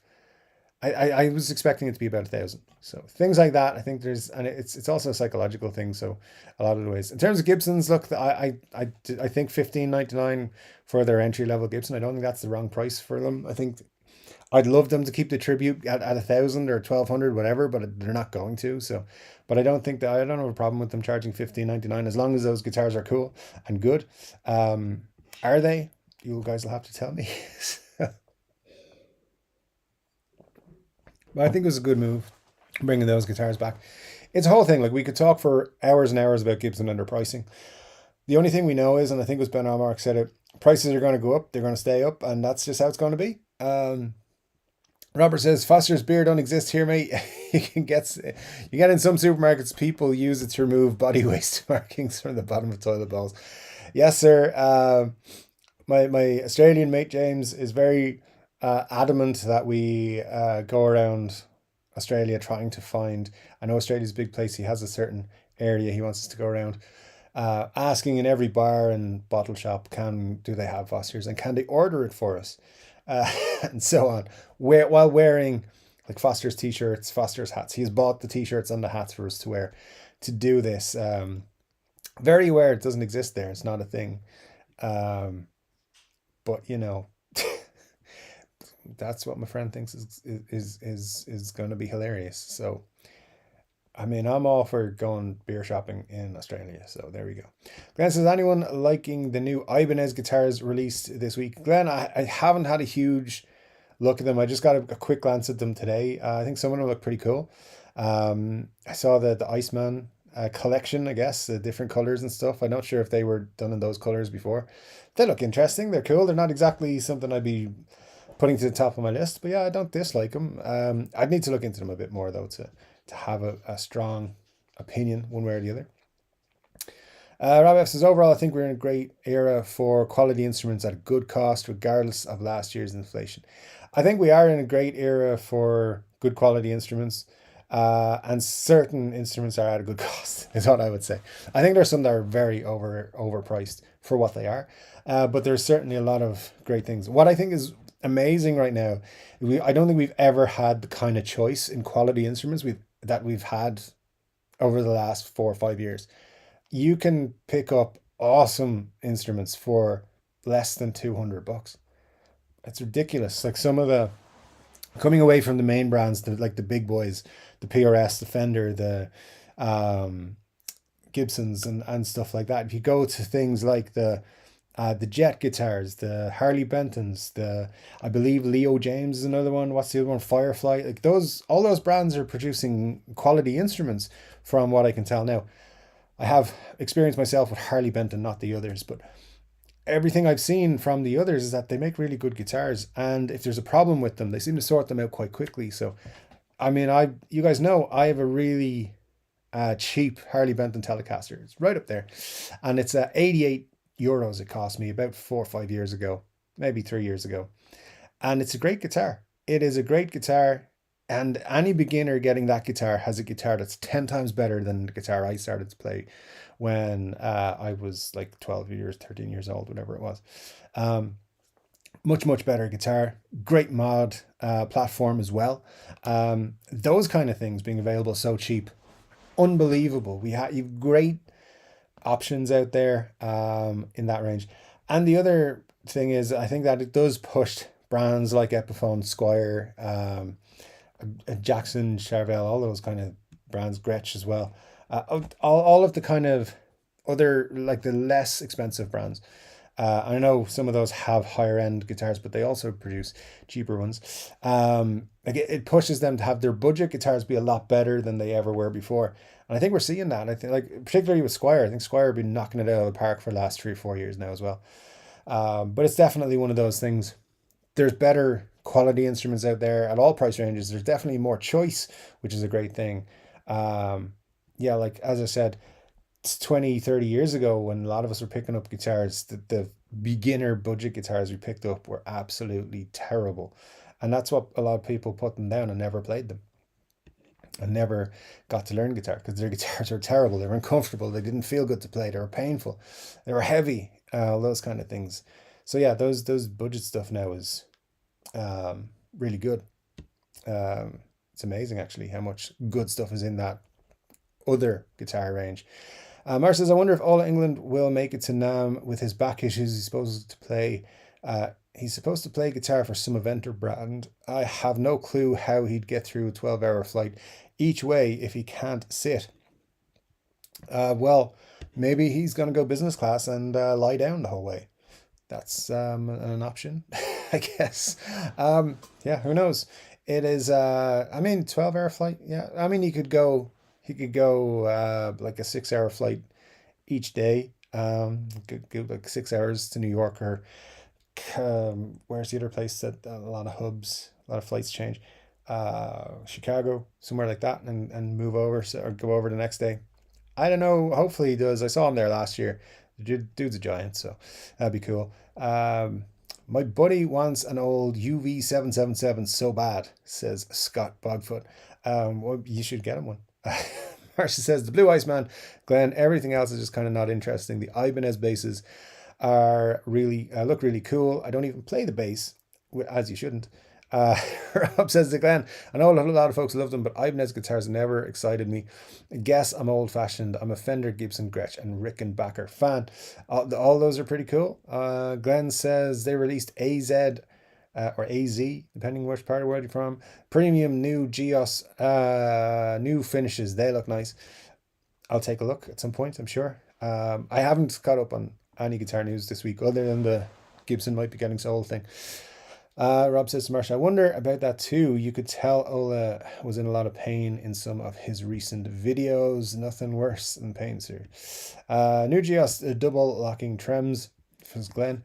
Mike says, hey Dave, you're not going to NAMM. Is it possible to send a Chord Dave t-shirt to someone from the channel and have them report for you? Marsha T maybe, or maybe someone you know is going. At this point, I'd say it's probably too late to do that, but yeah, it would have to be somebody, and also the channel. So tickets cost about $150 for a 3-day ticket to the NAMM show. So we'd have to look at that and the cost of the t-shirt and stuff, and them getting the video. And it'd have to be someone I know can produce video content and has a track record in it and stuff like that. I don't know. I think I mean, I'll look at those options. I don't know. I have some folks I know who live in that area. They might do it, but they don't know nothing about guitars. So that's not going to help. Yeah, I don't know if Marcia wants to go or can get to Anaheim. I think it's a long bus ride. I'm not sure, but Huey's going to have to go for long walkies. If that's the case, we'll see. We'll see. I don't know. I mean, I'm looking at all the options. The likelihood is I will just do videos myself each day of the NAMM show based on what I see from other people's channels. Larry D. Fox says, finally made it. Great to see you, Larry. Thanks for joining us, man. Mar says, Glenn, I love Ibanez. Problem is they seem to be making the same guitars on repeat and not doing anything new. They're nice. They're just not exciting like the basses that are really innovating. I mean, that's an interesting thing. Interesting thought idea. Mar says, Mike, thanks. I'm in New York, though. There are people who live much closer to NAMM. I would like a shirt, though. Well, you never know. You never know what's coming down. True, wanted to say someone from the channel, but couldn't fit it all in. Good stuff, Mike. It's a good idea. It's not absolutely. I'm with you there. Jamie Britton, great to see you. Says, definitely Vox. My AC15 is awesome. Thank you for that. That's very cool. Formerly known as T, said Friedman Vintage Amps. Could be cool. Deluxe reverb model would be cool. And Robert says you can't play load, but you're thinking of getting an AC30. Get off that Guinness. I can play a little bit. You know, I do a lot of lessons now. Not a lot of lessons. I'm trying to learn a lot more. I do know more than 3 chords. If anyone's just not sure of that. I can't play loud. Absolutely, yeah, I get what you're saying. Yeah, but no, I'm hoping not to live here very soon. And when I buy the amp, it'll be when I don't live here. When I live more in a more spacious rural capacity. That's when I'll be buying my next amp. So, yeah, right now I can't play it. But I will be able to when I buy it. Rob F says, Chord Dave, the AC15 heads with a decent cab make a wonderful substitute for an AC30. Thanks, Rob. Yeah, that's great. It's something I've looked at as well, and I think those are definitely options for sure. DMAC also saying, Dave, I'd go with an AC15 if you're looking at box. AC30s are monsters. I don't mind monsters as long as as long as I have the space that I want to have, which is hard to get, but you know. It'll be fun. Anyways, thanks guys. I do appreciate it. AC15 is a good idea. With a 2x12 maybe. Yeah, or well, we'll see. But it's a long way off. It's not happening anytime soon. I'll tell you that. I don't even know if it's going to happen this year. But when I move, that's one of the first purchases I'll be looking to make. And then like a new kitchen and a bathroom and stuff like that. Amps first. Mark says, oh my God, I remember that. It was hilarious. And Dave had no idea about the mic being off. Yes, it was a thing. It was a thing. And you all were so gracious to hang around. You were all saying stuff in the comments like, wait till he finds out. This is going to be hilarious. Wait till he gets this far in the chat. And it was a good like 15, 20 minutes. Um, Glenn says, I'd forgotten all about it, but it was funny he kept going. I had no idea, Glenn. I had no idea. So I'm glad it was funny though. It's one of those things looking back, I'm like, I can't believe you guys stuck with me. But there you go. Rob F says, rumor has it that we'll be seeing a few more new Friedmans this week based on some vintage amps. Very cool. Indeed. Yeah, I saw someone mention that. Or maybe it was yourself saying that earlier. And I lost my place again because YouTube, being YouTube. There we go. Money H2O's super chat helps me find it again. All right, let's see what we got. Richard Clark says, let's just hope the new Friedmans aren't called something stupid, sexy innuendo name.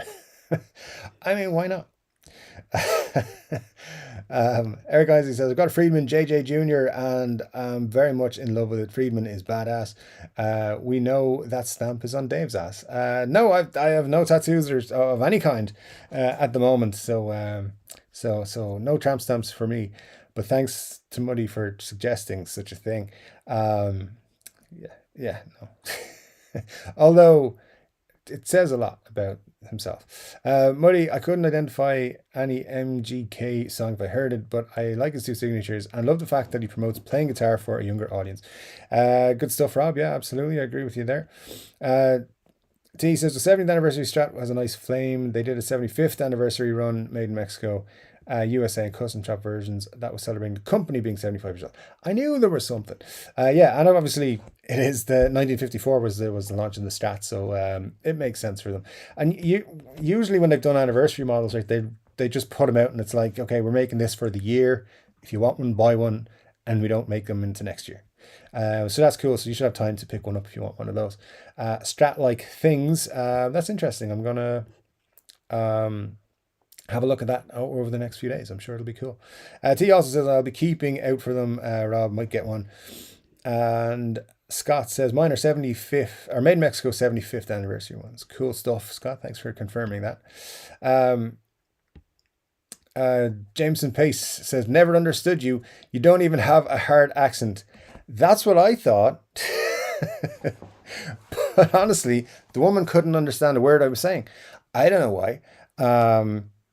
And she's from the US, so it's not like I have as you say, not like I have a difficult accent.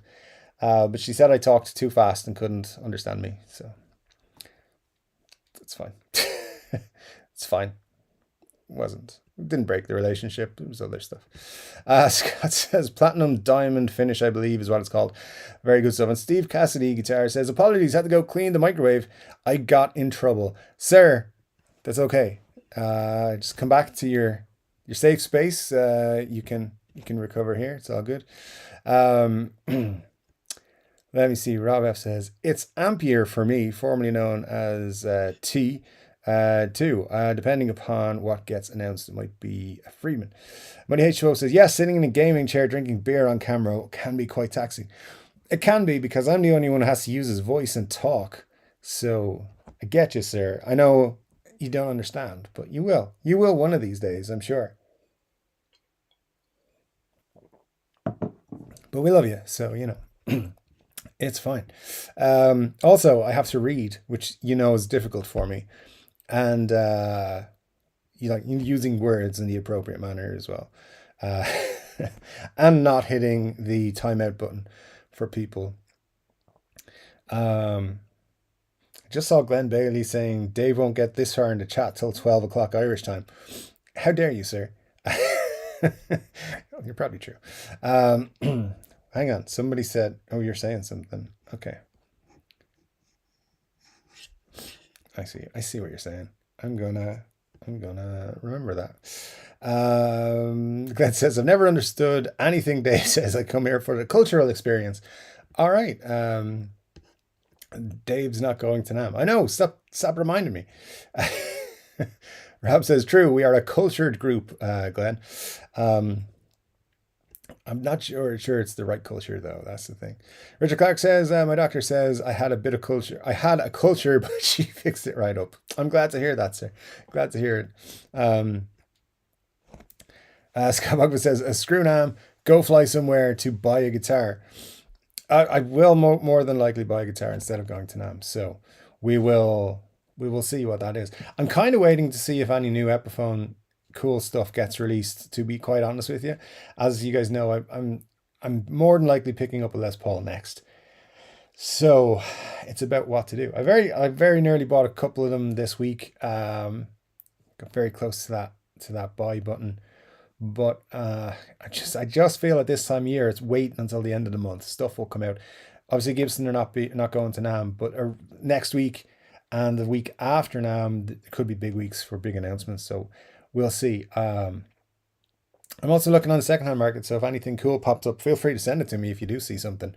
But we'll see. Mighty HO says, better odds Dave buys a new guitar before going to NAMM, and we all know how bad those odds are.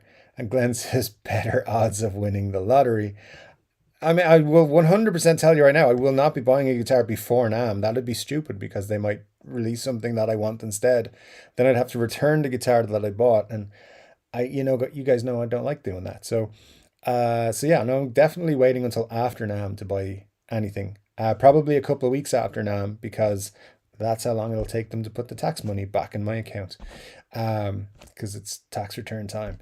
Apply for my tax return from last year. See how much they want to give me. Usually very little, but we'll see. And early February, I have a bonus as well. So probably be mid-February at best. 100, just to be 100% honest with you, it's not happening until before that for those reasons. As long as work actually pays me a bonus like they're supposed to. Formerly known as Rob says, formerly known as T, I'm looking for a Fender voiced amp and high watt style or orange. All sound great to me. Glenn Bailey says, or better odds Dave finishes that beer tonight.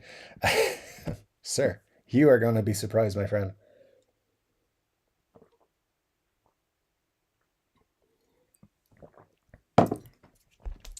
So there you go.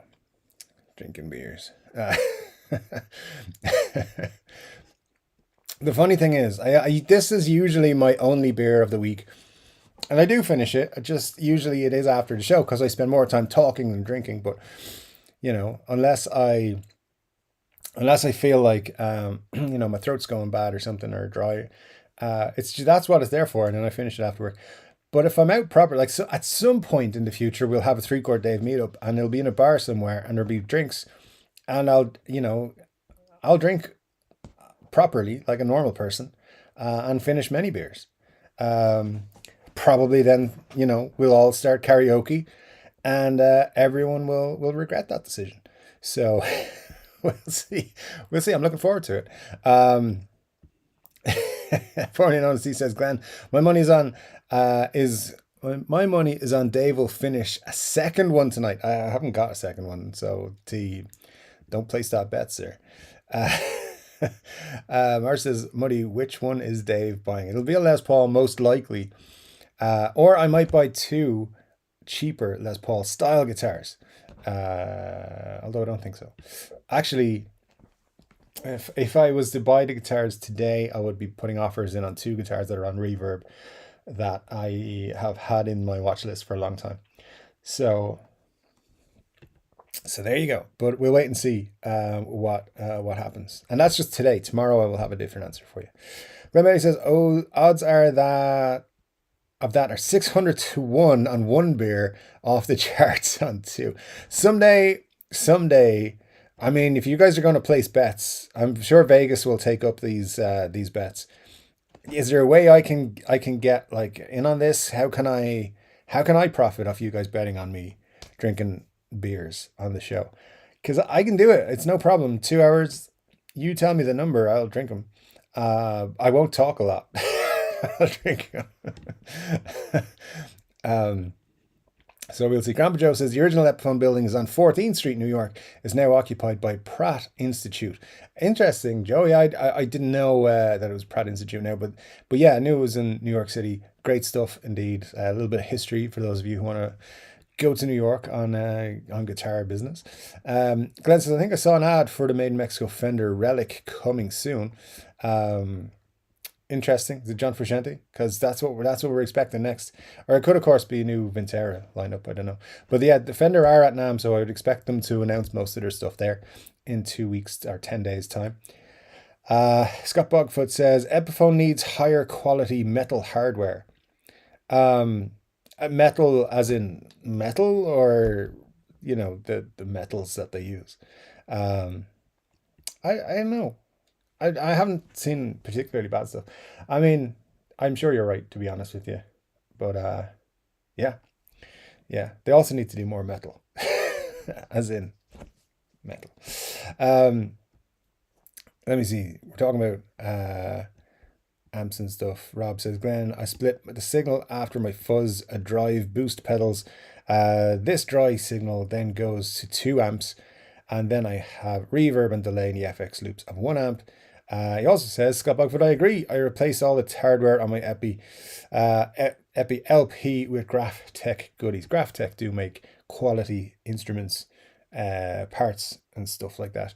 They make Tusk nuts like this one, that's a black one. You can get other colors. Yeah, they make some really good stuff as well. Goto makes some nice stuff as well if you want to pick those up. I've had good stuff. Tone Pros make some good bridges as well.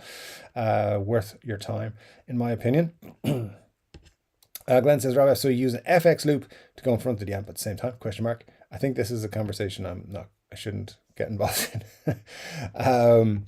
James Grote, good to see you, James, says, I missed it. What was the sale rumor? And I think someone is tell you here says, yeah, Glenn says the rumors are Gibson is thinking of selling. Yeah, they're thinking the rumor, and so far we've only seen it from one small YouTube channel that Gibson's for sale. Nobody seems to know the source, so I don't know. And I'm across it trying to find out. But yeah, the rumor is that Gibson is going to be for sale this year, and we'll see how it goes. James says, it makes sense. Improved their value and cash flow has increased. Probably time for the investment firm that owns them once their return. And if we're getting back to that, like, honestly, when these companies, when they private equity companies, when they buy a company, if they can get, say, a 3x, a 4x on the investments they put in over 10 years, they're fucking delighted with that. And they'll sell that company and reap the rewards. Brilliant. But sometimes they make enough money each year on year to be like, yeah, let's just keep it. The value will keep going up. But then, of course, they run the risk of the company doing something damaging and ruining its reputation and it not being worth as much. Or a huge global recession hitting and then the company not being worth as much, even as they paid for it and stuff like that. So when they go up 2 or 3x, they can sell. I think they'd get a lot more money than they paid for Gibson right now. The example I said earlier, I don't know how much they paid for it off the top of my head, but if they paid 750 million, I think they're getting close to 2 billion for Gibson now. Maybe not that high, but they might get 1.5 or something. I don't know. I think they're getting an awful lot more than they paid. And again, I don't know how much they paid for Gibson. They might have paid 50 million and they'll get 300 million. I don't know, because I'm not a economics guy, but I think they'd get an awful lot more than they paid. 3, 4 to X, no problem. And I really wish I'd bought Gibson, but I didn't have however many millions it was at the time or now. So as I said, GoFundMe will be starting up to buy Gibson as soon as we know they're for sale officially. So there you go. Rob S. Glenn Bailey, front of both amps get the dry signal. 1 amp's FX has my reverb, will get delay when it arrives. The other FX loop has my beat buddy drum pedal, and then both go into stereo looper. I need you to come and set stuff up for me, Rob. I really do, because I don't know how to do all that. And Glenn says, so I'm using 1 amp, can I put a couple of reverb or chorus in the FX loop and plug the rest of my board through the front of the amp? And Richard says, Glenn Bailey, I usually put my drive pedals before the amp and delay, phase, reverb, etc. in the loop. It's perfectly fine to do any combo that works for you. And Glenn says, thanks, guys. That makes perfect sense now. See, sometimes the Chord Dave community pulls it all together and helps each other out. In fact, most of the time. So you guys are awesome. I love it. Richard says, sometimes I even jump the channels on my 5E3 and put an overdrive in there. And Glenn says, I'm going to try that. So there you go. Good stuff. Glenn has learned something today. I have read stuff that I don't really understand, but I'll try and figure it out someday. Steve Mack says, on Gibson prices, they always go up and the only thing that comes down is rain. Stevie Mack, thank you so much there for joining us. That is true. The thing is, though, the Gibson prices on the second-hand market are not as super high as you would expect them to be. There's a lot of deals still to be had there. So yeah, maybe that is a good value place. Some of the older stuff, like you go back the last 10 years, you can get some really good stuff for good prices as well. Anyways, it's all good. I like that. The only thing that comes down is rain. Good stuff, sir. Thank you for that. I will be using that going forward.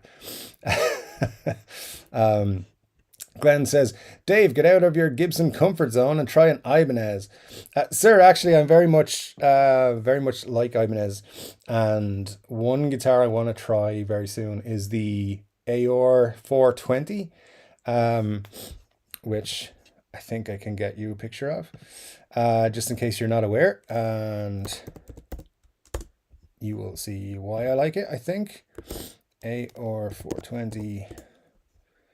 No, this one. And it's out of stock, but it'll be in stock in 2 to 5 days.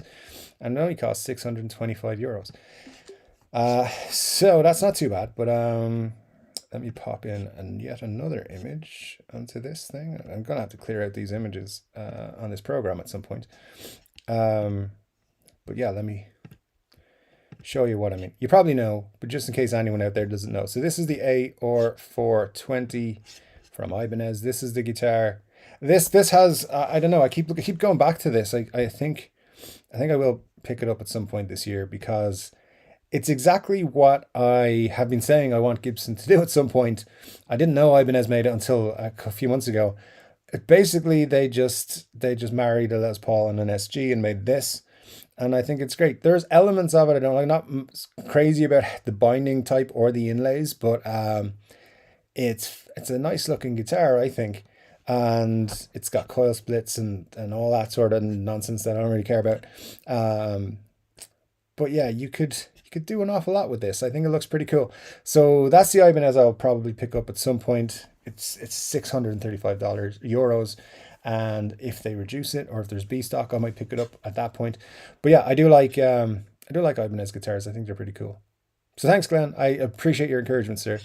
James Grote also says, also the guitar market is coming down significantly compared to COVID sales numbers. So I can see Gibson selling before it bottoms out. You're true, sir, or correct, sir. The new sales are not as high as they had been. But what saves the guitar market a little bit is that people who got into guitars, I would venture a guess, like you and I, are not satisfied with having one guitar. We go out and we get gas and we're like, I'm going to buy the second one. And then you get that second one and that's fine for a while. And then you're like, I'm going to buy this third one. And then you see something fancy on YouTube. You're like, I want to buy that too. And then before you know it, you've got 10 guitars lined up and you're like, oh man, where'd all those guitars come from? So we keep going back. We're repeat customers. It's an addiction. And a lot of us, maybe buy and sell guitars even as well. So we keep coming back to it. So they do have a high turnover of people coming back, but you're absolutely right. There's newbies buying their first guitar isn't as high as it had been for the last few years. So there's definitely a downturn that way.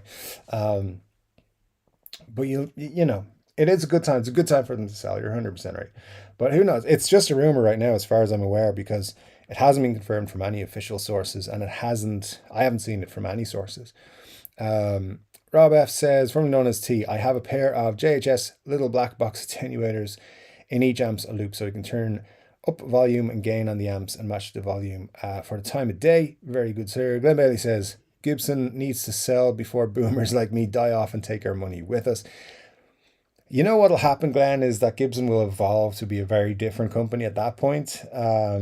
when the people who are buying their current guitars are not buying their guitars anymore, they'll become more innovative. They will always, I think, call go back to their legacy models, their history, but they'll do new things. They'll be forced to at some point create new versions. I think the Les Paul Modern Light is the first example we're seeing of that. They're saying like, well, people think the Les Pauls are too heavy at £10 or £9 or whatever, but they're buying Strats to beat the band. We got to do something about that. So here's a Les Paul that is lighter and a little bit easier to handle if you're smaller, and so forth. I think we're seeing them kind of evolve like that, but they're going to have to. They can't just rely. But so that side will always exist, but it'll become a smaller part of their business than it is now, I think. Yeah, because I can't see Gibson going away, not in our lifetimes, as you say. But who knows? It might be a very different company in 20, 30 years' time. Let me see, what else have we got? T says to Rob, you've got a lovely rig there. Formerly known as T, so I can play at the edge of breakup, get really nice distortion. Sounds using guitar's volume or a string attack. My blues breaker and clones help too. Glenn says, okay, Rob, if I was wondering, can you use the JHS little black box and the pedal and the FX at the same time? I was actually thinking about that today. There you go. Coming to 3 Chord Dave Live has taught you something. Formerly known as he says, I'm opening my second. Come on, Dave. All right. I mean, all right.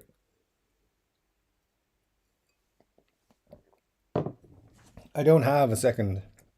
The kitchen is like, I got to get out of here, get over lights and stuff like that. So it's not happening, not by the end of the show, but I may come prepared next time. Yeah, there's nothing there. I thought there might be something behind the book, but there isn't. There might have been a bottle of whiskey there at one point, but there isn't now.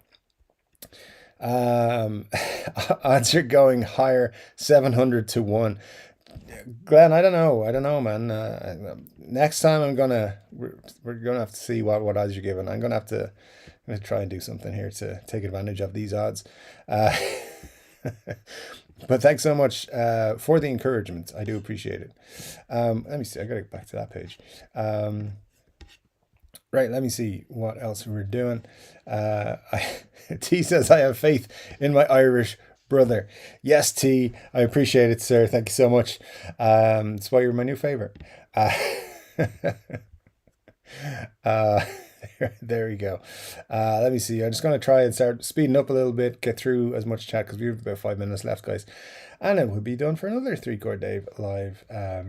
So we'll see. Formerly known as T says, Glenn, if Dave sees these odds, we'll have 10. He'll have 10 on it. And we'll pay for his NAMM trip or new Gibson custom shop. Indeed, sir. Indeed. I think this could pay for the NAMM trip. Next week, I'll put all the money on me getting to all of the through all the beers. It'll be an interesting one. Mar says, my 3 Chord Dave just like totally closed out and I couldn't get back in. Okay, got it back. Phew. And it sounds like you're having some issues there, Marcia. I hope. Glad you're back. Glenn says, I have faith in Dave too, but I've been here a while and there've been very little finishing of the beer. Because I'm talking all the time, Glenn. I mean, if you want me to just sit here drinking beers, that's fine. I need 3 co-hosts for that to happen. So we'll see. Something like that might be in the works. We'll see. There's tentative negotiations being had. And by that, I mean, somebody mentioned something once. Glenn says, Dave won't get this far in the chat till 12 o'clock Irish time. I beat you by 5 minutes there. If Dave does finish 2 beers in one stream, it's a new tramp stamp time. For you, Glenn, is that what's going to happen? If I finish 2 beers on the live stream? Because we can make that happen. We need so much evidence as well. Glenn also says Dave has a better chance of being allowed in Denver than he does getting through 2 beers. He's getting close on that first one. Oh no, not on this stream, and I'm not getting through a second one on this one. But it's not that I'm not allowed. I know it would cause complications. I'd get phone calls. I'd get emails. I'd get messages. What the fuck are you doing in Colorado? So I'm not going. I'm just not going. That's how it is. It's some emotional scars from previous times. Let's just say that. So yeah, I won't be going there We'll see. Although I did look it up on Texas Toast, because that's how we were talking about Colorado last week. Texas Toast is about an hour away from the part of Colorado that I would be in trouble to be in. Not be in trouble to be in, but could run into someone. However, an hour is not a very far distance, so the likelihood is that person would just decide to go on a day trip to whatever the town is that Texas Toast Guitars. So if I was doing their course, which by the way, it's a long way to go just to do their course, but if I did, I know for a fact I would run into that person. And not that I'd have a problem with that. I'd be fine with it, but I don't think they would. So, you know. Anyways, it'd be a funny thing to happen. Especially because I'm be blogging it. So be like, hey, this is the street. This is the vlog for the Texas Toast Guitars. Oh, troubles. Sometimes near the end of the night, I got 2 or 3 beers in the same stream. I mean, dudes, if I wasn't talking all the time, I'd be drinking. I promise you. I can't believe all this time we're still talking about this. William Farr says, Dave should get some beer drinking advice off John Robson. He would get through about 12 beers in the same time. He would, but he doesn't talk as much as I do in the live stream. He doesn't read as many of the comments. I enjoyed John's streams myself. I watch them from time to time. Absolutely, guys. I mean, look, if you guys are cool with me just sitting here chilling, drinking beers and answering or reading about a quarter of the chats that I get, I'll do it. I don't mind. Whatever you guys want, whatever brings the audience back for more. It's all good. Glenn Bailey says, I'm banned from singing in 25 of the 50 states in America. I think I will be when I sing in those other states as well. Steve Cassidy Guitar says, William Forrest, it's not unheard of for Big John to smash 2 to 3 in the hour. He's a big laddie, though, 6'7", I think. Wow, he's a tall boy. Yeah, 2 to 3 in an hour would be fine. Again, if it wasn't talking all the time. So if you guys are cool with less talking, more drinking, bring it on. We can try it one of these weeks. See how it goes. See if you like it. Although, yeah, it's awkward then. It's like, Dave's drunk. He's talking nonsense. I mean, I talk enough nonsense when I've working my way through one beer, so you know. Anyways, a couple minutes to go. Let's just make sure we've hit most of the folks and make sure everybody's got their name read out on the YouTubes. Glenn says, that is a beautiful Ibanez. I think so, Glenn. I think it's a really cool one. I've had my eye on it for quite a while now. So yeah, we'll see. It is, Glenn, very un-Ibanez-like in my mind. Yeah, it's not same. When I saw it, I was like, what the hell's that? Oh, it's an Ibanez. That's cool. Glenn says, thank you, Dave, for another fun Saturday evening. Thank you, Glenn, for so much of your contributions. Is the can empty? Yes. Well, mostly. Dribbles is all. Yeah. Yeah. Don't you dare question me. Who do you think you are? Well, Rob says, if we all get quiet, Dave may make it to the end. I'll scroll to the bottom at some point. Dave's finished 5 beers and to get through all the chat. What are the odds? I'm going to get high odds on that. Like, probably as high as Chelsea getting into Europe, T. Which very high likelihood that doesn't happen. Let's just put it that way. Even though they had a good win today. Fluked it a little bit, but still. Richard Clark says, there was a girl in high school named Two Beer Lisa. I'm just going to scroll. Anyways, let's see where we are. I'm not reading out that one to you. I see what you said there. I'm not going to say that. Chimp number 1 says, new subscriber, and I'm really enjoying the chat. Thanks, Chimp. Great to have you with us. I'm glad you're enjoying it. Usually, it's good fun around here on Saturday, so thanks. Hope you do enjoy it. Glenn says, let's get Dave drunk and order guitars. You never know. Next 2 to 3 weeks. When is probably a month away. We're probably a month away from a guitar purchase. Yeah, 14th, 15th, I think should be all the payments should be in. But I'll be going away a couple of weeks after that, so I might also be conservative before I come back, which is the first week of March. So we'll see. But definitely in early Q1 2024, there is at least one Les Paul shaped instrument coming into the Chord Dave office. Steve Cassidy Guitar says, cheers for the stream, Dave. Cheers for hanging out with us, Steve. Super fun to have you on board with us, and we look forward to seeing you on Friday, sir. Still beer in the glass, I win. No, Glenn, you don't. Dribbles do not count. Rob says, thank you for another wonderful evening, Dave. Friends, I hope you all have a great week. Welcome, Chimp. Benny says, seriously, it's still funny though, formerly known as T. And yeah, great stuff, guys. Thank you so much for joining me. It's been a super fun one tonight. A lot of great folks coming back. Like I said at the start of the stream, it's great to see everyone come back week after week. That's super cool. Enjoy seeing that. Lovely to see some of the new guys as well. If it's your first street, Chord Dave live and you said hello to us, super happy to have you with us. Thank you so much. We'll be back with another guitar related video. As I said, the plan is get a new video out to you guys tomorrow talking about the Gibson lawsuits that are going on with PRS. I think they're hilarious, so hopefully we'll get some good views on that. Yes, we get that out. Hopefully another video during the week, and then of course live stream on Saturday. So until then, my name is Chord Dave, and I'll be back with another guitar related video very soon. But until then, take care.